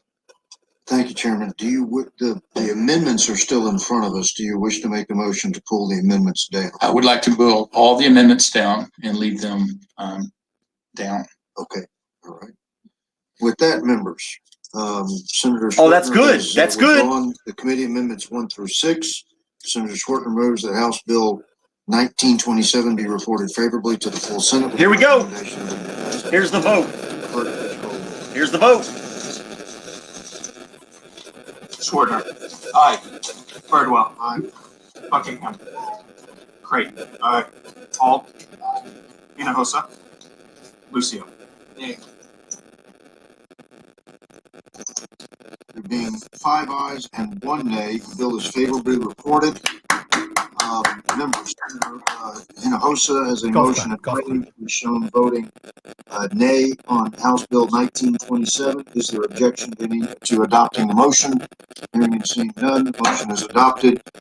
Does not change the outcome of the vote. 5-2. With that, Mr. Chairman, I'd like to return the gavel to you.